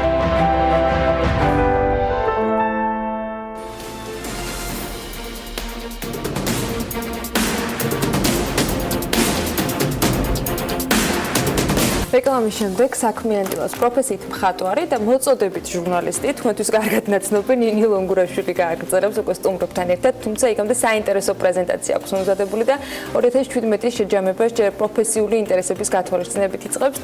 დილა მშვიდობის ნინი. დილა მშვიდობის ანა, მივესალმები მაყურებელსაც. ჩვენ ვისაუბრებთ დღეს ქართველი მხატვრების ნამუშევრებზე, თუ სად და რა ფასად გაიყიდა ისინი, კიდევ ბევრ საინტერესო ამბებს მოვისმენთ ჩვენი სტუმრებისგან, რომლებიც ახლა ჩვენთან ერთად იმყოფებიან ხათუნა მელიქიშვილი, გალერის და კოლექციონერი უკვე ჩვენი თანაწამყვანით და თეთერ შავგულიძე, ხელოვნებად მცოდნე, ასევე ექსპერტი, პროფესორი და კიდევ მის უკან ბევრი რეგალი არსებობს, ქალბატონი, რომლის ხელებშიც უამრავ ტილოს გაუვლია, სანამ აუქციონზე გავიდოდა. სანამ სტუმრებს შევუერთდებოდა, მოკლე რეიტინგს გაგაცნობთ, რომელიც BBC-მ შემოგთავაზა და ეხება ყველაზე ძვირად გაყიდულ ნახატებს. მას ასე, ჰოლანდიელი აბსტრაქციონისტის უილიამ დე კუნინგის ნამუშევარი Interchange, ანუ მიმოცვლა, რომელიც 1955 წელს არის შესრულებული, ტილოს 300 მილიონ დოლარად არის გაყიდული. ასევე პოლ გოგენის ნამუშევარი სახელწოდებით როდის თხოვდები, რომელიც ასევე 300 მილიონ დოლარად არის გაყიდული. ფრანგი მხატვრის პოლ სეზანის ტილო ბანკოს თამაშები გაიყიდა ნამუშევარი, რომელიც მე-19 საუკუნის ბოლოს არის შესრულებული, 250 მილიონ ამერიკულ დოლარად არის გაყიდული. ამერიკელი მხატვრის ჯექსონ პოლოკის ნამუშევარი კი Number 17A, რომელიც 200 მილიონ დოლარად არის გაყიდული. ყველაზე ძვირად ღირებული ნახატები კერძო კოლექციებშია და მუდმივ სამყოფელად რომელიმე მუზეუმში მათი მხოდრის შანსი ფაქტობრივად მინიმალურია და მაინც არაფერი გამოირიცხება, როცა საქმე აბუ-დაბის და ახალ ლუვრს ეხება. The New York Times-მა მსოფლიოში ყველაზე ძვირად ღირებული ნახატის მფლობელი დაასახელა აუქციონებზე გაყიდული ყველაზე ძვირად ღირებული ტილოს ლეონარდო და ვინჩის მსოფლიოს მხსნელის ახალი მფლობელი საუდის არაბეთის ნაკლებად ცნობილი პრინცი გახდა. კრისტის სააუქციონო სახლმა, სადაც და ვინჩის ტილო 450 მილიონ ამერიკულ დოლარად გაიყიდა, განაცხადა, რომ კრისტის პორტრეტი აბუ-დაბის ლუვრში გამოიფინება და მისი ახლანდელი მფლობელია პრინცი და აქ მე უკვე უნდა მოვემზადო ბადერ ბენ აბდულა ბენ მოჰამედ ბენ ფარხან ალ საუდი. ეს იყო მოკლე რეიტინგი, რომელიც ბოლო პერიოდში გამოქვეყნდა. ახლა დროა გადავიდე ჩვენ სტუმრებთან, ხათუნა მელიქიშვილი, გალერისტი და ასევე კოლექციონერი და ეთერ შავგულიძე, ასევე კოლექციონერი, ხელოვნებად მცოდნე, პროფესორი და ასე შემდეგ. გაბატონო ეთერ, დავიწყებთ თქვენით. პირველ რიგში, თქვენ ხართ ექსპერტი, შესაბამისად, ბევრ ტილოს გაუვლია თქვენთან, როგორც აქამდეც აღვნიშნე და როგორ ფასდება ნამუშევარი, რა არის მთავარი კრიტერიუმი, სანამ ის აუქციონზე გავა? ჯერ პირველი მივესალმები მაყურებელს, რა თქმა უნდა, და შემდეგ ვიტყვი, რომ სანამ აუქციონზე გავა ნამუშევარი, მანამდე, რა თქმა უნდა მოხდეს შეფასება მისი, მაგრამ აი იმის მიხედვით ძირითადად ხდება, როგორ არის მისი რეიტინგი, გაყიდული, როდის იყო, თვითონ ნამუშევარი რას წარმოადგენს ამ კონკრეტული მხატვრის შემოქმედებაში და ხელოვნებაში და აქედან გამომდინარე შემდეგ ბაზრის კონიუნქტურა როგორია. რა თქმა უნდა, იმიტომ რომ გარკვეულ პერიოდში რაღაცა იწევს, როგორც ჩვეულებრივ ხდება ხოლმე და არის პერიოდები, როდესაც არის ჩავარდნები ნებისმიერ გაყიდვაში. ასე რომ ესეთი ეს ამ შემთხვევაში ეხება, როცა კლასიკოსზე გვაქვს საუბარი, იგივე ფიროსმანი, გუდიაშვილი, კაკაბაძე და ასე შემდეგ. როდესაც დამწყებია მხატვარი და ეხლა იწყებს აი ამ ბაზარზე შესვლას. ამ შემთხვევაში როგორ უნდა მოვიქცეთ, როგორ უნდა მოვხვდეთ სააუქციონო სახლში რომელიმეში? ეს უკვე ის არის, რა ქვია, უკვე გალერისტზეა და გალერისტზე არის და წარმოადგენს ჩვენ უკვე სააუქციონო სახლებს უკავშირდებთ, ისე ჩვენ მათთან თანამშრომლობთ და რა თქმა უნდა, იქიდან გამომდინარე უკვე აქაც იგივე ხდება, ანუ რამდენი გამოფენა მისი ისტორია, პროვენანსს უყვებით, რამდენი გამოფენას გაკეთებული, სად არის დაბეჭდილი, სად არის და მას რეიტინგის მიხედვით უკვე ირჩევენ და შემდეგ უკვე ამ მისი და რა ქვია კოლექციიდან რომელი ტილო შეიძლება იყოს წარდგენილი. გაბატონო ეთერ, ხელოვნება რეალურად ყველაზე დიდი ფუფუნება არის. შესაბამისად, მასზე მოქმედებს სრულიად მსოფლიო ბაზარზე არსებული სიტუაცია. რამდენად პროდუქტიული წელი იყო წელს იგივე ქართველი მხატვრების ან თუნდაც მსოფლიო ბაზარზე აუქციონზე გაყიდული ნახატებისა?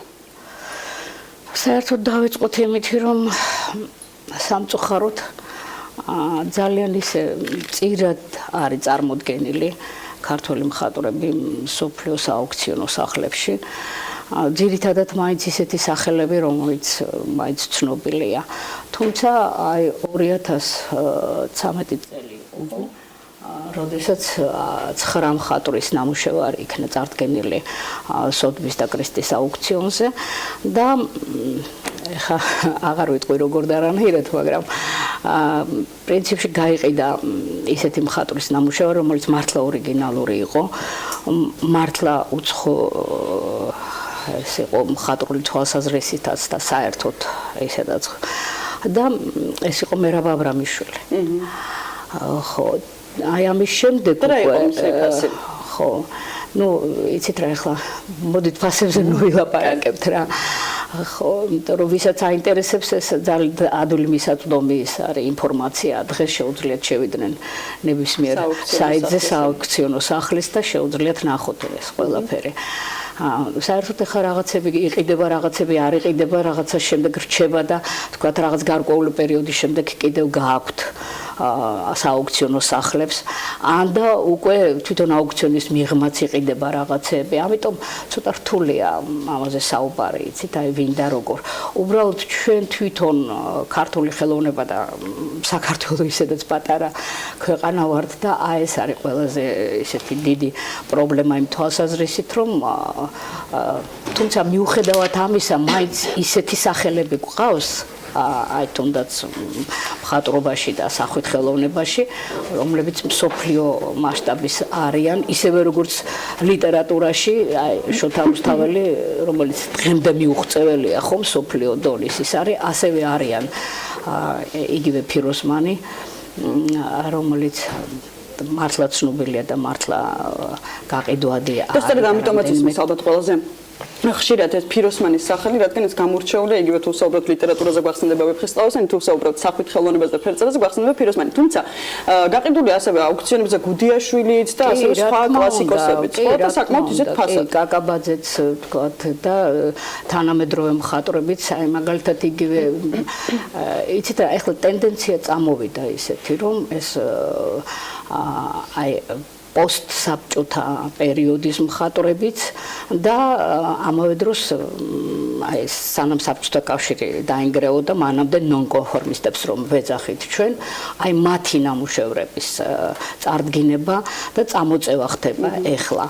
აი მაგალითად იგივე ოთარ ჩხარტიშვილი, რომლის ნამუშევარი ასევე გაიყიდა და რომელიც მართლა ისეთი ნონკონფორმისტი იყო ყველანაირად, თავისი ჰაბიტუსითაც, თავისი გამოფენებითაც, თავისი მრწამსითაც და ყველაფრით. ასევე გაიყიდა ძალიან ისე საინტერესო ნამუშევრები, კიდევ 9 მხატვრის ნამუშევრები იყო წარმოდგენილი 2015 წელს, ხო, ну, აქედან და რაც მთავარი იცით, ახალგაზრდები წამოვიდნენ ახლა ძალიან კარგი. აი მაგალითად იგივე ლევან სონყულაშვილი, რომელიც ამჟამად ამერიკაში სწავლობს აკადემიაში, მაგრამ აი მისი მედუზა ესეთი რომელიც გაიყიდა ძალიან ახლა ჩვენ იცით რა საერთოდ არ არის ეს მიღებული თანხები და ასახელო და რაღაცა და გაიყიდა ძალიან ისე და ძალიან პოპულარულია სრულიად ახალგაზრდა მხატვარი.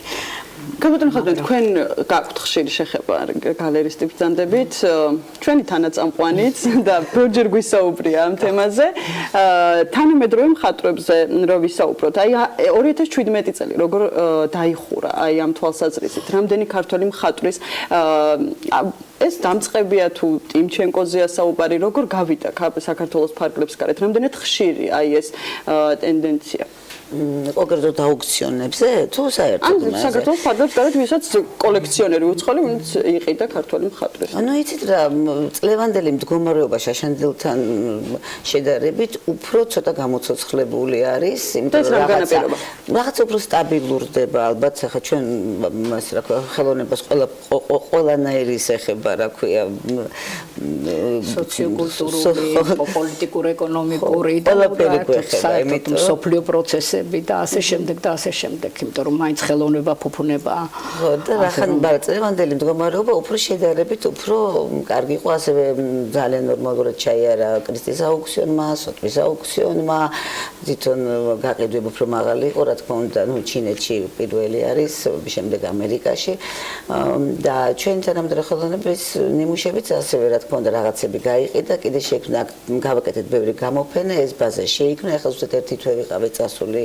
და ბევრი მოლაპარაკებები ქონდა და ის რაც ჩვენთან უკვე შექმნილია გამოფენები, ის უკვე შემდეგ წელს გამოფენილი იქნება გერმანიაში, ლონდონში და უკვე უცხოეთში. ანუ საკმაოდ ისეთ მასშტაბებზე გავდივართ, ხო ეს არ არის? ნელ-ნელა კი რა თქმა უნდა, უცხოს კონტაქტები და ნელ-ნელა ჩვენს ჩვენს ეთერში ორი კოლექციონერი ზის ახლა, რომელსაც ჩვენი მაყურებლები იცნობენ და უყურებენ. ხომ არ ჩამოგვიწვით კიდევ ვინ არიან ეს ქართველი კოლექციონერები, რომლებიც საკმაოდ კარგ საქმეს აკეთებენ? იცით რა, საერთოდ ეხა როგორ შეიძლება შევაფასოთ რა კოლექციონერი და კოლექცია ხა საბჭოთა პერიოდში ხო საბჭოთა პერიოდში ხო სხვაგვარი დამოკიდებულებები არსებობდა და ეხლა რა თქმა უნდა უფრო სხვაგვარად აი ახალგაზრდები მაინც პრაგმატულად აზროვნებენ და აი თუ რაღაცას ყიდულობენ უკვე უნდა იცოდნენ რომ აი ამას რა ღირებულება აქვს და ორი ვარიანტი ან ყიდულობენ იმისათვის რომ მოაწყონ ინტერიერი თქვა და იქ უკვე სხვა ისინი ხდება ჩნდება პრობლემები მაგრამ არის მეორე ვარიანტი რომ ყიდულობს იმისათვის რომ აი თქვა როგორ დააბანდოს მასში თანხა ეხა ძალიან ცოტა ყოველთვის ესე იყო სხვათა შორის ეხა კოლექციონერები რომლებიც არიან აი შემყრობილი კოლექციონერები რო ქვიათ ხო ასეთი ცოტა იყო მაგრამ თქვენ წარმოიდგინეთ საბჭოთა პერიოდშიც არსებობდნენ ასეთები ხო ძალიან ცნობილები რომლებიც მე ვამბობ თბილისის და საქართველოს იმითი მასშტაბით თორე ეხა მსოფლიოში რომ არიან ეგ არც არის გასაკვირი ხო იმიტომ რომ ჩვენთან მაინც ნაკლები მილიონერები არიან და ის მილიონერებიც ეხლა გაჩნდნენ თორე საბჭოთა პერიოდში ის ფარული ის იყო მაინც და ამდენად მაგრამ აი იყო ისეთი ხალხი რომელიც დღეს სამწუხაროდ არ არიან ცოცხლები მაგრამ მათი კოლექცია არსებობს და რომლებმაც ძალიან დიდი ესე იგი წვლილი შეიტანეს ბევრი ქართველი მხატვრის პოპულარიზაციაში. მაგრამ ეს უნდა იყოს იცი მართლა შეპყრობილი. იმიტომ რომ ხელოვანება ისეთი რაღაცა ეს ფუფუნებაა. ესე იგი საბჭოთა პერიოდში იყო ესეთი ვარიანტიც, აი ხა მე მაგალითად ხათუნამაც ძალიან კარგად იცის ამ ოჯახის კოლექცია, ლობჟანიძეები იყვნენ ესეთი რომლებსაც საუკეთესო კოლექცია ჰქონდათ მიუხედავად იმისა რომ არ ჰქონდათ ძალიან დიდი ბინა და არ ჰქონდათ რაღაცა ესეთი მაგრამ თვითონ ლიანა იყო ესეთი რომელიც მუზასაც კი წარმოადგენდა უამრავი მხატვრისათვის ისეთ სტიმულს აძლევდა და ისეთ ხო მისი პორტრეტები დახატული და გარდა მაგისა იცით რა აი ის რომ მას შეეძლო იცით როგორ აი შთაგონების წყარო ყოფილიყო აი ისევე როგორც გალა იყო თქვათ გალა იმისი დალის შთაგონების წყარო აი ესეთი ადამიანი იყო იცით კიდე ჩვენი გივი ხო ბარათაშვილი რომელიც ასევე აი მართლა შეპყრობილი იყო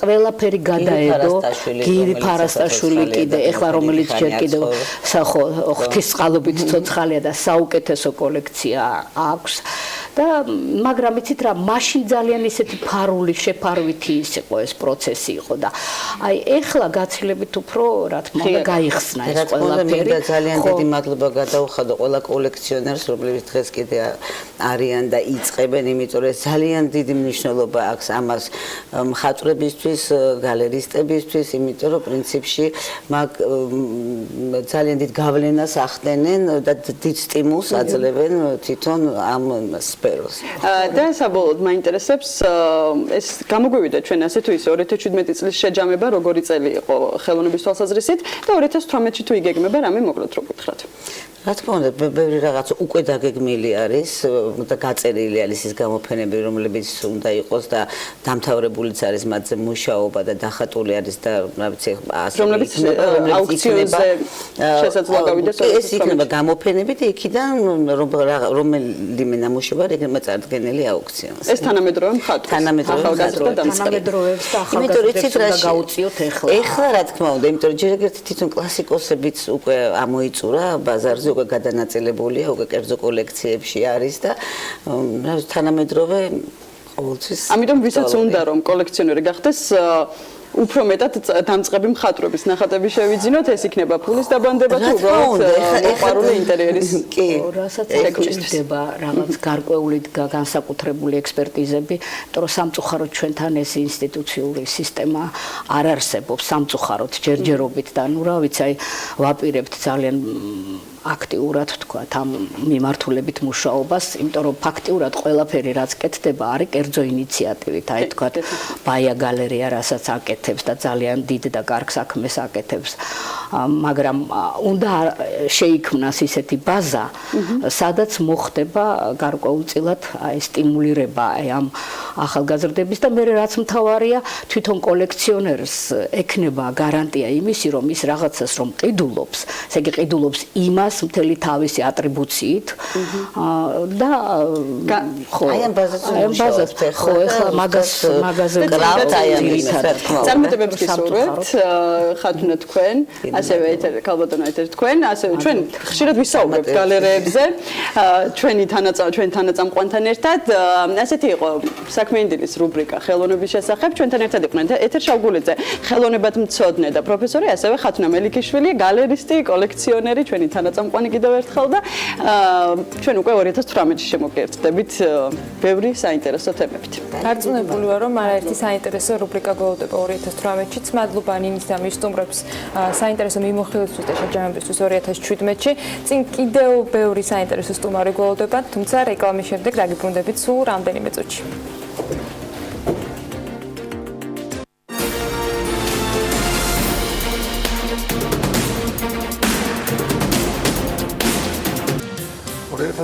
წელს ემპარდის მიერ დაწყებულ პროგრამაში ჩართულების მთავარი მიზანი იმერეთისა და რაჭის 9 მუნიციპალიტეტში სიღარიბის დონის შემცირება იყო. ნებისმიერ მიზანს მოიხსენებას თავისი გეგმა აქვს. ემპარდის შემთხვევაში შეგვიძლია გამოყოთ ორი მიმართულება. პირველი ბიზნესზე ორიენტირებული მცირე საფერმერო კოოპერატივების განვითარება და სამეწარმოო ჯგუფებისთვის საშუალების მიცემა უფრო ეფექტიანად აწარმოონ ბიზნეს საქმიანობა და მეორე წარმოებული პროდუქციის რაოდენობის გაზრდა, აგრეთვე პროდუქციის მიღების, გადამუშავების და ახალი სამარკეტინგო პოლიტიკის გატარება, რათა გაიზარდოს გაყიდვების მოცულობა.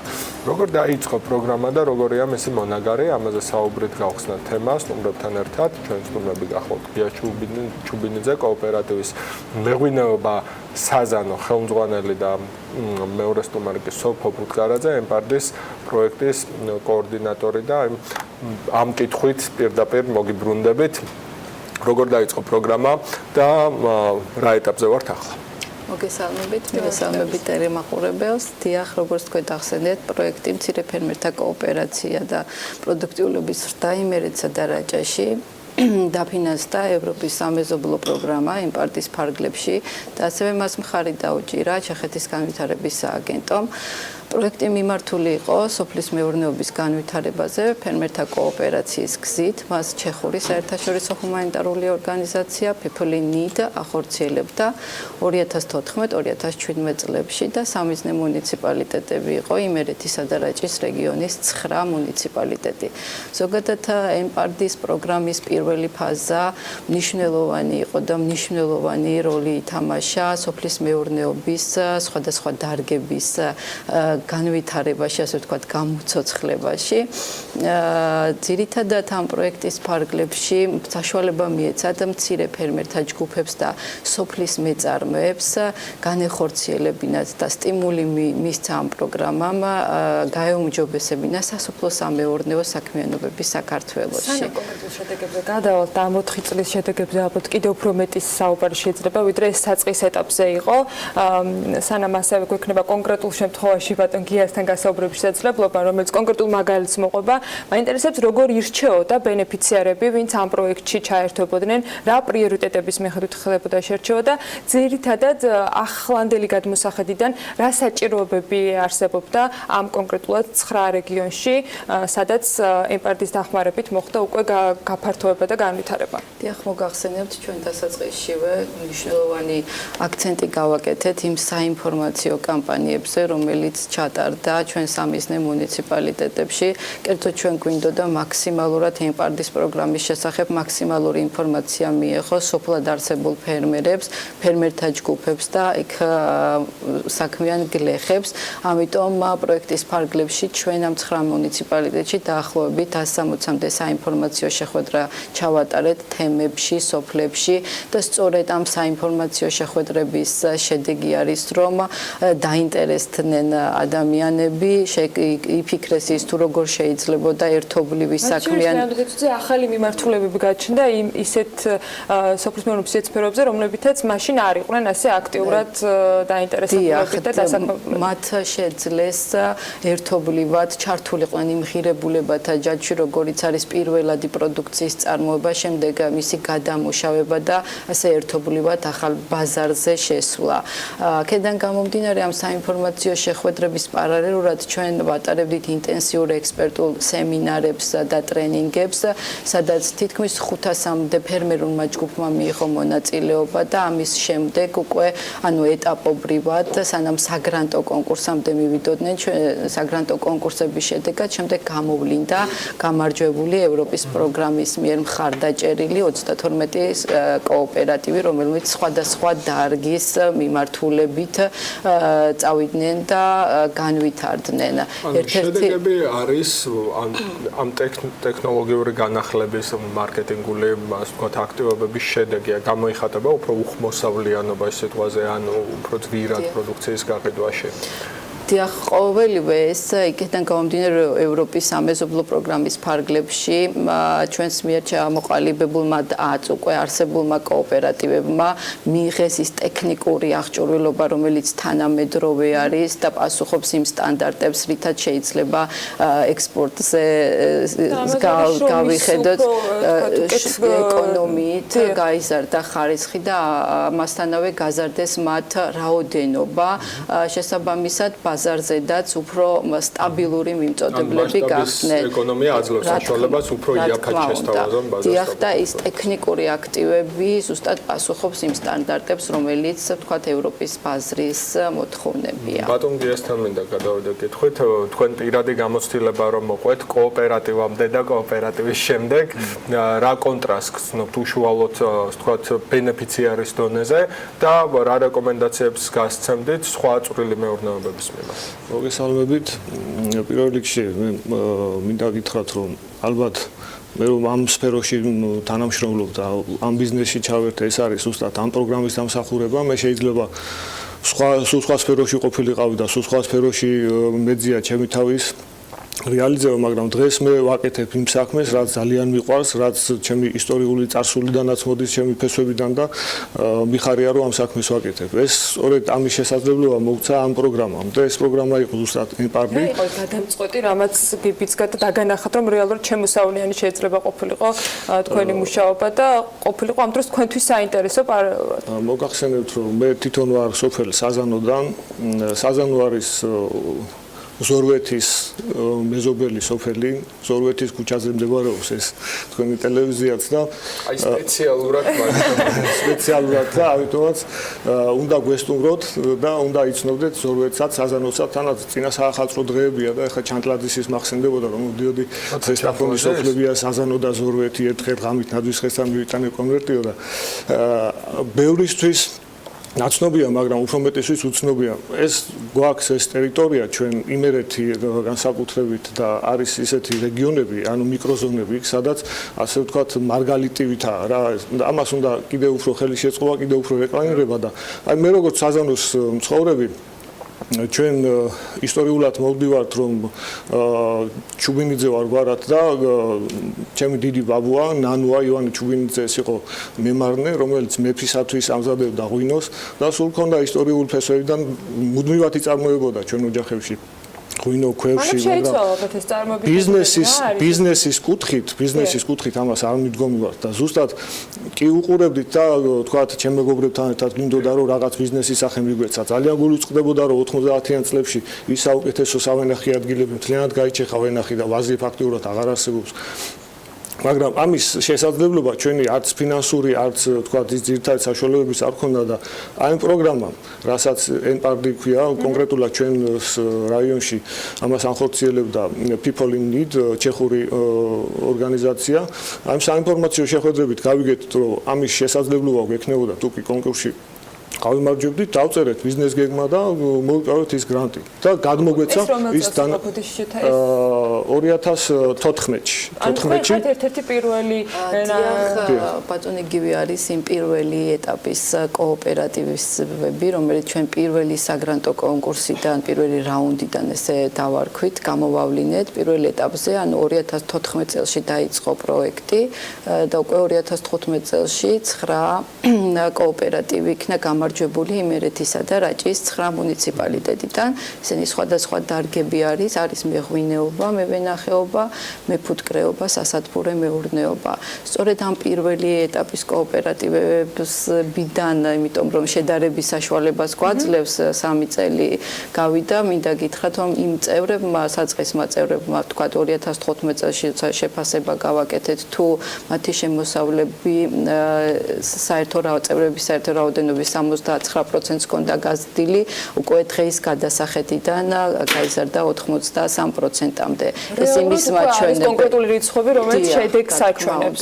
დიახ, ეს იმის მაჩვენებელია, რომ სასოფლო-სამეურნეო შემოსავალს გულისხმობ, ეს იმის მაჩვენებელია, რომ იმ ტექნიკური დახმარებით და იმ ტრენინგ სემინარებით და ასევე პრაქტიკული მაგალითებით, იმიტომ რომ გაცვლითი ტურები იყო ამ პროექტში გათვალისწინებული, ფერმერებმა შეძლეს ის, რომ გაეზარდათ პროდუქციის მოყვანის როგორც რაოდენობა და მოცულობა, ასევე ეს რომ მათი ხარისხი, რადგანაც ეს ტექნიკური საშუალებები, ის უნარჩვევები, განათლება, მიღებული განათლება შესაბამისი ექსპერტებისგან გვაძლევს იმის საშუალებასაც და კონკრეტული ციფრიც არსებობს იმისი, რომ ნამდვილად ამის ხარჯზე გაზარდეს თავიანთი სასოფლო-სამეურნეო შემოსავალი. რამდენი დიდია ფერმერების ინტერესი, ფერმერების ჩართულობა, ანუ კოოპერაციის ფორმა თვითონ ეს აინტერესებთ მათ, თუ ძნელი დასაყოლიებელია, ვერ ხვდებიან ბენეფიტებს. თავდაპირველად, როდესაც ეს საინფორმაციო შეხვედრები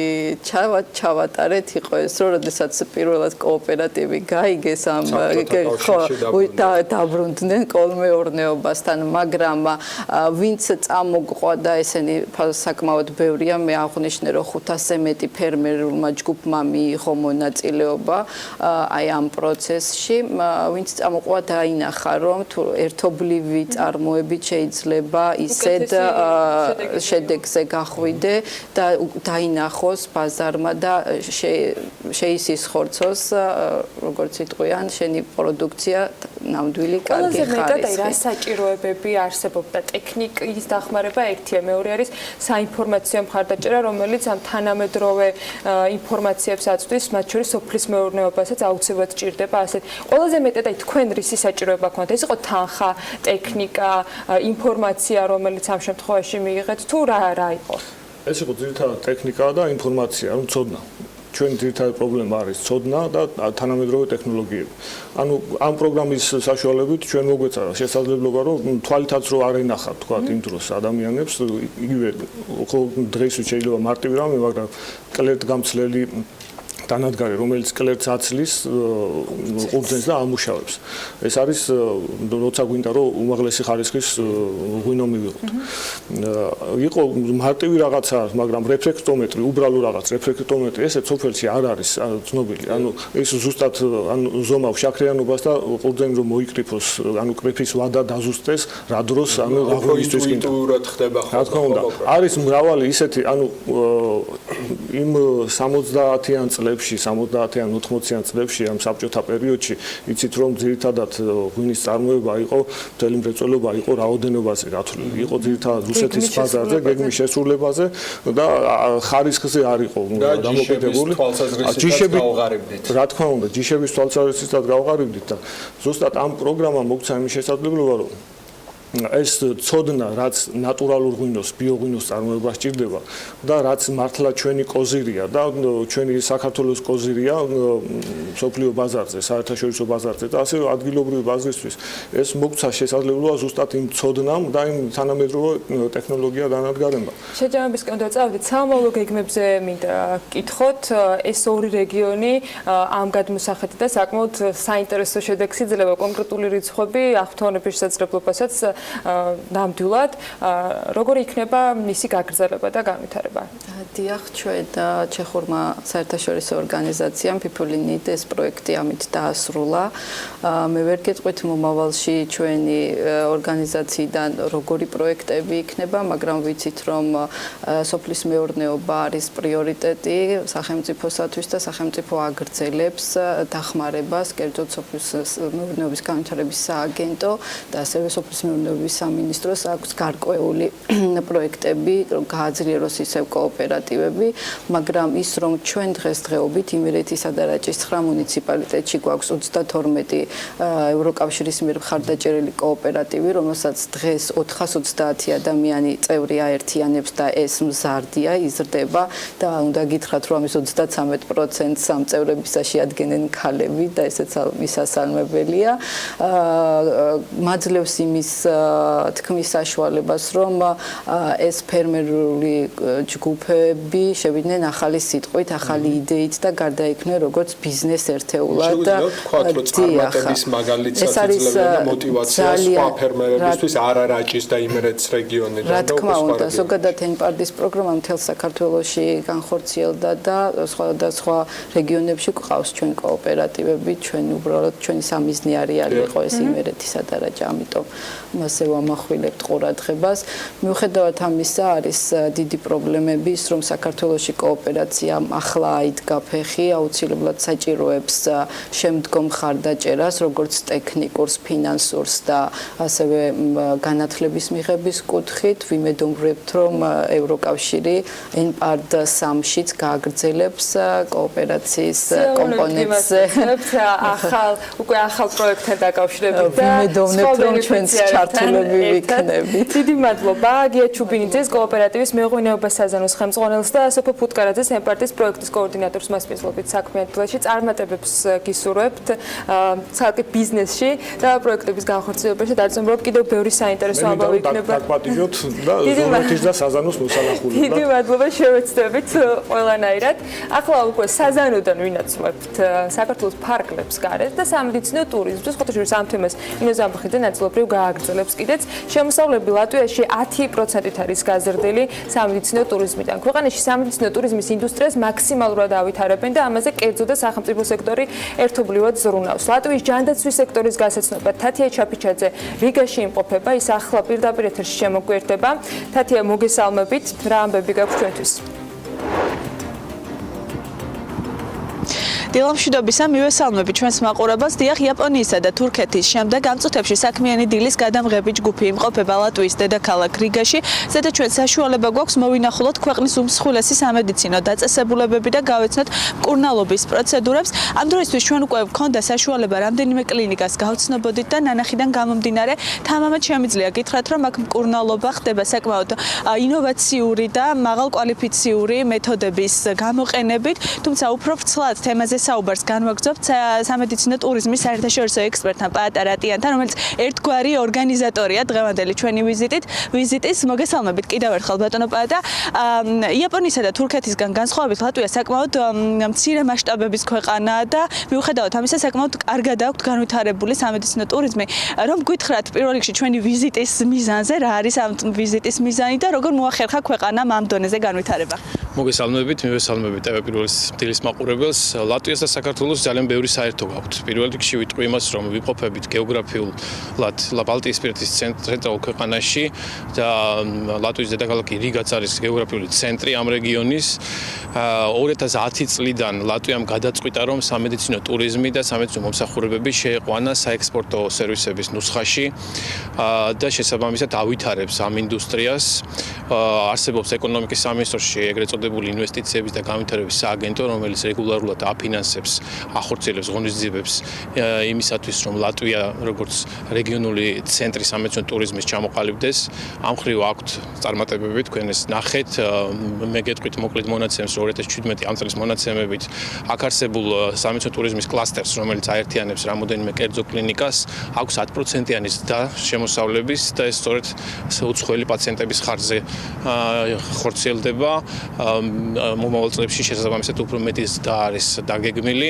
ჩვენი ვიზიტის ფარგლებში გავამახვილებთ ყურადღებას ორი ძირითადი მიმართულებით. პირველი, თუ რა მხრივ შეიძლება იყოს ლატვია, რიგა და სხვა ქალაქებში არსებული სამედიცინო ცენტრები საინტერესო ქართველი პაციენტებისთვის, რას საექსპორტო სამედიცინო პროდუქტს თავაზობს უცხოელ მომხმარებელს ლატვია და მეორე, ლატვიური გამოცდილება სამედიცინო ტურიზმში. ისინი დაახლოებით 7-8 წლით გვასწრებენ ჩვენ საქართველოს, რომელიც ეხლა დგავს პირველ ნაბიჯებს ამ მიმართულებით და იმედი მაქვს, რომ ლატვიური გამოცდილება, რომელიც ჩვენი მსგავსი ქვეყანაა, დაახლოებით მსგავს რეგიონულ კონტექსტში იმყოფება, იქნება ძალიან სასარგებლო ჩვენი ქვეყნისთვის, ჩვენ ქვეყანაში მოთამაშეებისთვის, რომლებიც ცდილობენ სამედიცინო ტურიზმის განვითარებას. იმედი მაქვს, რომ კარგი სიუჟეტი გამოგვივა. მიუხედავად სიცივისა, განწყობა გვაქვს ამისთვის და მე ვფიქრობ, რომ შემდგომი დღეები საინტერესო გვექნება. კი ბატონო, აუცილებლად გვექნება და მაინც მინდა გკითხოთ, მიუხედავად იმისა, რომ ჩვენ ამაზე სრულად აუცილებლად ვისაუბრებთ მომდევნო სიუჟეტების განმავლობაში, რა ეტაპზეა საქართველო ამ დროისთვის და ყველაზე მთავარი რა უნდა გაკეთდეს იმისთვის, რომ ჩვენთანაც გაიზარდოს სამედიცინო ტურიზმიდან მიღებული შემოსავლები. თქვენ როგორ უყურებთ დარგის განვითარებას? საქართველოში ამ ეტაპზე არის ინდუსტრიის განვითარების საწყისი ეტაპი, თუმცა მნიშვნელოვანია, რომ უკვე არის იმის გააზრება, რომ სამედიცინო ტურიზმი არის ის პოტენციალი, რომელიც მისცემს კლინიკებს და სამედიცინო საზოგადოებას ეკონომიკური კეთილდღეობის საშუალებას, ეკონომიკური კეთილდღეობის ზრდის საშუალებას. ანუ ეს არის პოტენციალი, სადაც ჩვენი კლინიკები გაერთიანდებიან და ჩამოყალიბებენ ერთიანად საქართველოს როგორც სამედიცინო ტურიზმის ბრენდის პოზიციას გლობალურ ბაზრებზე და შეძლებენ, რომ თავიანთი შემოსავლები გაზარდონ სწორედ უცხოელი პაციენტების ხარჯზე.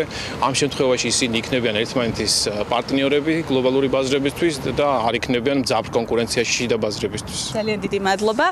მე აქვე მაყურებელს ვეტყვი, რომ ჩვენ ლატვიაში ვრჩებით კიდევ რამდენიმე დღის განმავლობაში, სადაც საშუალება გვექნება მოვინახულოთ როგორც რიგაში არსებული სამედიცინო ცენტრები, ასევე იურმალაში და აღნიშნული მონაცემების შესახებ, იმის შესახებ თუ როგორ არის განვითარებული სამედიცინო ტურიზმი, რა მეთოდებით ხდება მკურნალობა და როგორია სამედიცინო ტურიზმიდან მიღებული შემოსავლები, დაწვრილებით ინფორმაციას ჩვენი მაყურებელი უკვე მომდევნო კვირის განმავლობაში მიიღებს. მე დარწმუნებული ვარ, საქართველოს მოქალაქეების რიცხვი, რომლებიც სამკურნალოდ აუცილებლად აირჩევენ ლატვიას, აუცილებლად გაიზრდება.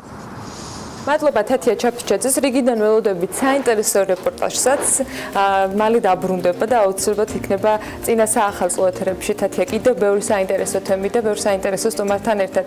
წინ კიდევ ერთი ძალიან მნიშვნელოვანი რუბრიკა გველოდება, ნინო ზამბახიძის მასპინძლობის დრო არის და სულ რამდენიმე წუთში დაგიბრუნდებით.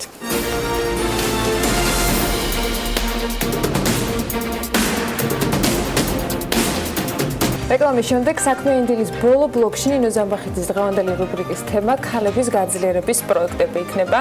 საქართველოს ფერმერთა ასოციაციის თავმჯდომარე დღესიანი ფაშალიშვილს გაეროს ქალთა ორგანიზაციის საქართველოს ოფისის პროგრამის სპეციალისტ მასპინძლობს ნინო დილამშვიდობის მივესალმები ანის და გისმენთ.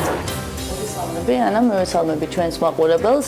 ძალიან საინტერესო გადაცემა გველის წინ, იქიდან გამომდინარე, რომ ქალთა გაძლიერების კუთხით ძალიან ბევრი რამ კეთდება საქართველოში. ოღონდ ეს არ არის მხოლოდ ქალთა გაძლიერების კუთხით, იქიდან გამომდინარე, რომ გაეროს ქალთა ორგანიზაცია არა მხოლოდ ქალებს, ასევე მამაკაცებსაც აფინანსებს.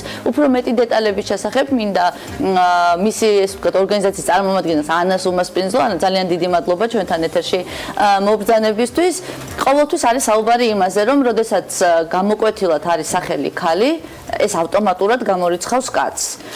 ამ შემთხვევაში გაეროს ქალთა ორგანიზაცია ხელს უწყობს არა მხოლოდ ქალებს, ასევე მამაკაცებსაც, იმიტომ რომ არაერთი თქვენ მიერ დაფინანსებული პროექტის შესახებ გვსმენია. უფრო მეტი დეტალების შესახებ რომ მოგვიყვეთ, რატომ გამოყოფილად ქალთა ეს ვთქვათ ორგანიზაცია, რატო არის გასმული ხაზი ქალზე და შესაბამისად რას აკეთებთ? მადლობა ნინო, მივესალმები მაყურებელს. კი, ნამდვილად თუ გსმენ ვიცი რა ადევნებ თვალყურს ჩვენს პროექტებს, ჩვენ მუშაობთ, ჩვენი სააგენტო არის გაეროს სააგენტო, რომელიც ქალთა გაძლიერებაზე მუშაობს, თუმცა ნუ ცხადია, ქალებს ვერ გააძლიერებთ, თუ არ იმუშავე ასევე კაცებთან. ამიტომ ჩვენ მუშაობთ აქცენტით ქალებზე, მაგრამ ასევე მუშაობთ კაცებთან. მარტივად რა ვთქვათ. ნუ იმას რატომ მუშაობთ ქალებზე, ამას ბევრი მიზეზი აქვს. ეხლა ამ შემთხვევაში ალბათ უფრო ეკონომიკურ გაძლიერებაზე რატომ მუშაობთ, იმაზე არის საუბარი, ხო? ანუ რამდენიმე პროგრამა გვაქვს ჩვენ გვაქვს ოჯახში ძალადობის პროგრამა, ეკონომიკური გაძლიერების პროგრამა, მშვიდობის და უსაფრთხოების პროგრამა. აქ ყველა ასპექტში ვაძლიერებთ ქალებს, თუმცა მამაკაცებთან მუშაობის მე როგორც ეკონომიკური გაძლიერების, ასევე სოფლის მეურნეობის კუთხით უფრო მაინტერესებს, იმიტომ რომ ხა ეს ყველანაირად ჩვენზეც აისახება და აი ძალიან მარტივად რა ვთქვათ, ხო, სტატისტიკური ინფორმაციით რო ვისარგებლოთ, რაც საქართველოში არის, მაგალითად, საქართველოს ეროვნული სტატისტიკის ეროვნული სამსახურის მონაცემებით, ეკონომიკურ აქტიურობის დონე საკმაოდ განსხვავებულია ქალების და კაცების. თუ კაცები არიან 78% უკვე შარშანდელი მონაცემებით ეკონომიკურად აქტიური, 58 არის ქალთა ეკონომიკური აქტიურობის დონე, რაც საკმაოდ დიდი განსხვავება, ხო, 20%-იანი. ამის გარდა მიწაზე ხელმისაწვდომობას თუ შევხედავთ, ქალებს მიუძლებათ, ანუ მესაკუთრე არის 30% ქალების, კაცების 70%. აქაც ძალიან დიდი განსხვავება. და ნუ ეს მე თავისთავად იწვევს კრედიტის ხელმისაწვდომობაში განსხვავებას, კრედიტი, იმიტომ რომ გჭირდება უზრუნველყოფის საშუალება, ხო, რომ კრედიტი მიიღო. ანუ ძალიან ბევრ ეკონომიკურ რესურსთან ქალებს აქვს საკმაოდ დაბალი ხელმისაწვდომობა. სწორედ ამიტომ ჩვენი მუშაობის ფარგლებში ვამახვილებთ ყურადღებას ქალთა როლის გაძლიერებაზე. და საინტერესო სტატისტიკა არის მაგალითად სახელმწიფო პროგრამები, ხო, ვიცით რომ ქალებისთვისაც არის და კაცებისთვისაც, განსაკუთრებით სოფლის მეურნეობის ამისთვის პრობლემები, ვიცით რომ არ განასხვავებს, ხო? მაგრამ თუ ნახავთ სქესის ნიშნით ჩაშლილ მონაცემებს და ნახავთ როგორ მონაწილეობენ ქალები და კაცები, ძალიან საინტერესო ანალიზის საფუძველს იძლევა, იმიტომ რომ მაგალითად აი პროექტები რომელიც აგროდაზღვევა, თქვათ დანერგემამავალი, პროექტების მათთვის სააგენტოს განხორციელების პროექტი საკმაოდ დაბალი მონაწილეობა არის ქალებს, აი სადღაც 7%-დან იწყება და თქვათ 27% არის მაქსიმუმი და ნუ ყველაზე მაღალი 34% ქალთა მონაწილეობა არის იმ პროექტში, სადაც ეს მცირე ფერმერთა ხელშეკრულების პროგრამა არის მცირე მიწიან.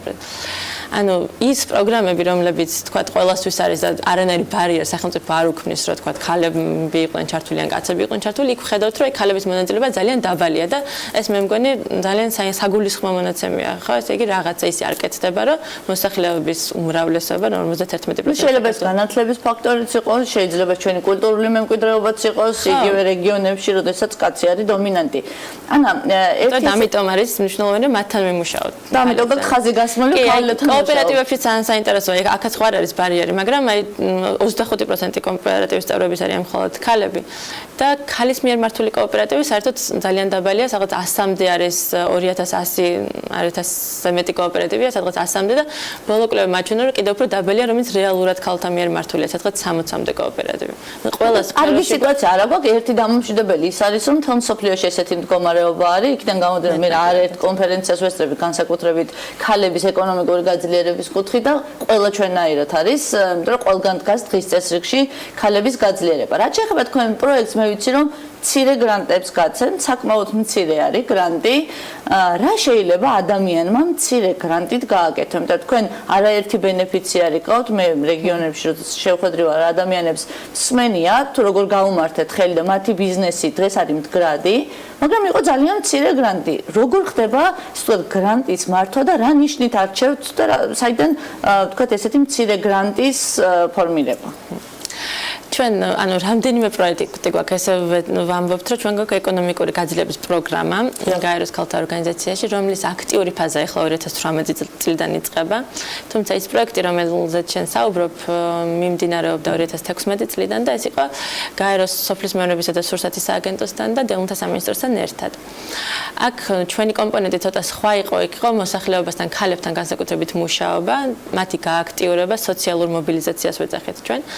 მათი გააქტიურება და შემდგომში უკვე ეს მცირე საგრანტო კომპონენტით დახმარება, რომ მათ რაღაც მცირე ბიზნესი წამოიწყონ ან საყოფაცხოვრებო პირობები გაიუმჯობესონ, ხო?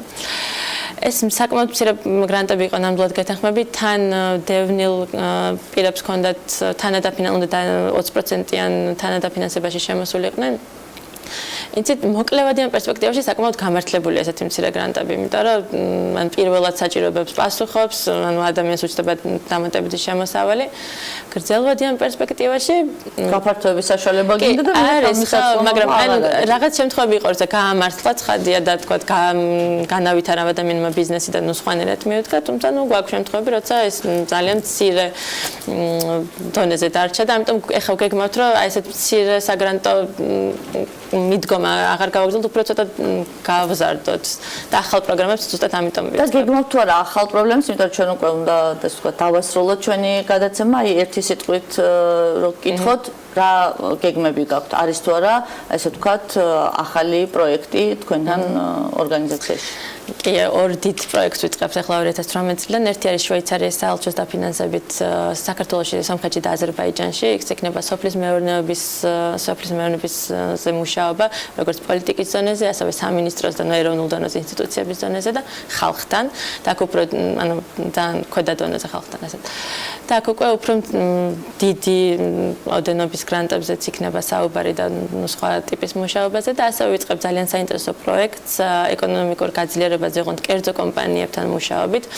ეს საკმაოდ ახალი სფეროა ჩვენთვისაც და ძალიან დიდი იმედი გვაქვს, რომ გაამართლებს, იმიტომ რომ კერძო სექტორს ძალიან დიდი პოტენციალი აქვს საქართველოში და მსოფლიოშიც იმისთვის, რომ გააძლიეროს და უფრო მდგრადი გახადოს ქალთა ეკონომიკური გაძლიერება. დიდი მადლობა, მე მგონი ანა ძალიან საინტერესო იყო, იმიტომ რომ ეს აძლევს საშუალებას არა მხოლოდ რეგიონში მცხოვრებ ადამიანებს, ასევე დიდ ქალაქებში მცხოვრებ ადამიანებს თავიანთი მცირე და საშუალო ბიზნესი განავითარონ, თუმცა სანამ დავასრულებ ეთერს, მინდა პასუხი გავცებ ბატონ აიეტ კუკავას, რომელმაც გამომიწვია და მთელი აზრი არის ის, რომ რას ვისურვებდით 2018 წელს, რომ გააკეთოს მთავრობამ. ხა სიმართლე გითხრათ, მთავრობასთან კომუნიკაცია არ გვიჭირს, შეიძლება ეს იყოს უბრალოდ ძალიან კარგი პლატფორმა იმის, რომ საზოგადოება მიცოდეს რა გსურს, მე სამ რამეს ჩამოვთვლი. ეს გახლავთ, რაც ვისურვებდი 2018 წელს იყოს, ეს არის განათლება და პროფესიული განათლების კუთხით ვისურვებდი, რომ მთავრობამ არაერთი ასე ვთქვათ ძალისხმევა გაწიოს. მეორე რაც არის, ეს არის მცირე და საშუალო ბიზნესის ხელშეწყობა, იქიდან გამომდინარე, რომ ძალიან დიდი ბიუროკრატია არის და ვფიქრობ, რომ მცირე და საშუალო ბიზნესი სწორედ ეს დარგი ანვითარებს ეკონომიკას და მესამე ვისურვებდი, რომ 2018 წელს უფრო მეტი ჩართულობა იყოს სამოქალაქო საზოგადოების იგივე იმ კანონ პროექტებში, რომელსაც მიიღებენ და ამ კონკრეტულ მომენტში ეს არის ის ორგანული კანონი, რომელიც უცხოური ინვესტიციების სოფლის მეურნეობის კუთხით, ასე ვთქვათ, ინვესტირებას გულისხმობს და ვისურვებდი, რომ ისე ყოფილიყო ეს კანონი შექმნილი, რომ უცხოელებსაც მიცემოდეთ საშუალება იმისი, რომ სოფლის მეურნეობაში მოახდინონ ინვესტირება. თუმცა, მთელი ეს გამოწვევა არის ის, რომ მეც უნდა გამოვიწვიო სამი ადამიანი, არ მინდა გავცდე საქმიანი დილას მის წამყვანს და თანაწამყვანებს, ამიტომ ვფიქრობ, რომ ძალიან საინტერესო იქნება თუ გამოვიწვევ თვითონ გიორგი ისაკაძეს, რომელმაც Forbes-ის ედიტორიალში არჩეულებრივად ახსნა რა ჭირდება ქვეყანას იმისთვის, რომ ეკონომიკა იყოს განვითარებული. ესევე გამოვიწვევ ივა ჭყონიას, რომელიც გახლავთ დისტრიბუტორთა ასოციაციის ხელმძღვანელი და ბატონი ეფრემ ურუმაშვილი, რომელიც არის ესე ვთქვათ ფინანსისტი, თავისი კომპანიაც გააჩნია იურიდიული კუთხით და ვფიქრობ, რომ ეს სამეული ძალიან სწორად ჩამოაყალიბებს იმ მოსაზრებას, რა ჭირდება 2018 წელს ქვეყანას იმისთვის, რომ განვითარდეს. ეჭვიც არ მეპარებოდა, რომ საქმიანი დილის გუნდის გაძლიერებას მომსახურებდა. სულპერ მადლობა ნინო, საინტერესო რუბრიკისათვის, იმ გამოწვევის პასუხისათვის საქმიანი დილაში, რომელიც აიეტ კუკავასგან შენ მიიღე და რა თქმა უნდა, მე შევეცდები, რომ სამების პასუხი იყოს ასევე საქმიანი დილის ეთერში ჩვენი მაყურებლებისათვის და შენთვის შემოთავაზებული. დიდი მადლობა. საქმიანი დილას კი ამით ვასრულებთ და ველოდები პრინციპში ამასობაში გამოხმაურებებს სამივე გამოწვევლისაგან, გიორგისგან, ეფრემ ურუმაშვილისაგან და ივა ჭყონიასაგან. აი ხვალ ვისგან იქნება პასუხი, ამას ხვალ დილით 8 საათზე გაიგებთ. იქამდე ბიზნეს მედია საქართველოს გუნდი გადაცემების ციკლს უკვე გვანცალაღიძის ქალების ნარატივით გააგრძელებს და დღეს ზუსტად 3-ზე უნდა დაელოდოთ ბექა ბაციკაძეს, რომელიც აუცილებლად ჩაგაყენებთ ბიზნესისა და ეკონომიკის მთავარი სიახლეების საქმის კურსში და შეაჯამებს უკვე საღამოს 22 საათსა და 45 წუთზე. ბედნიერ დღეს გისურვებთ.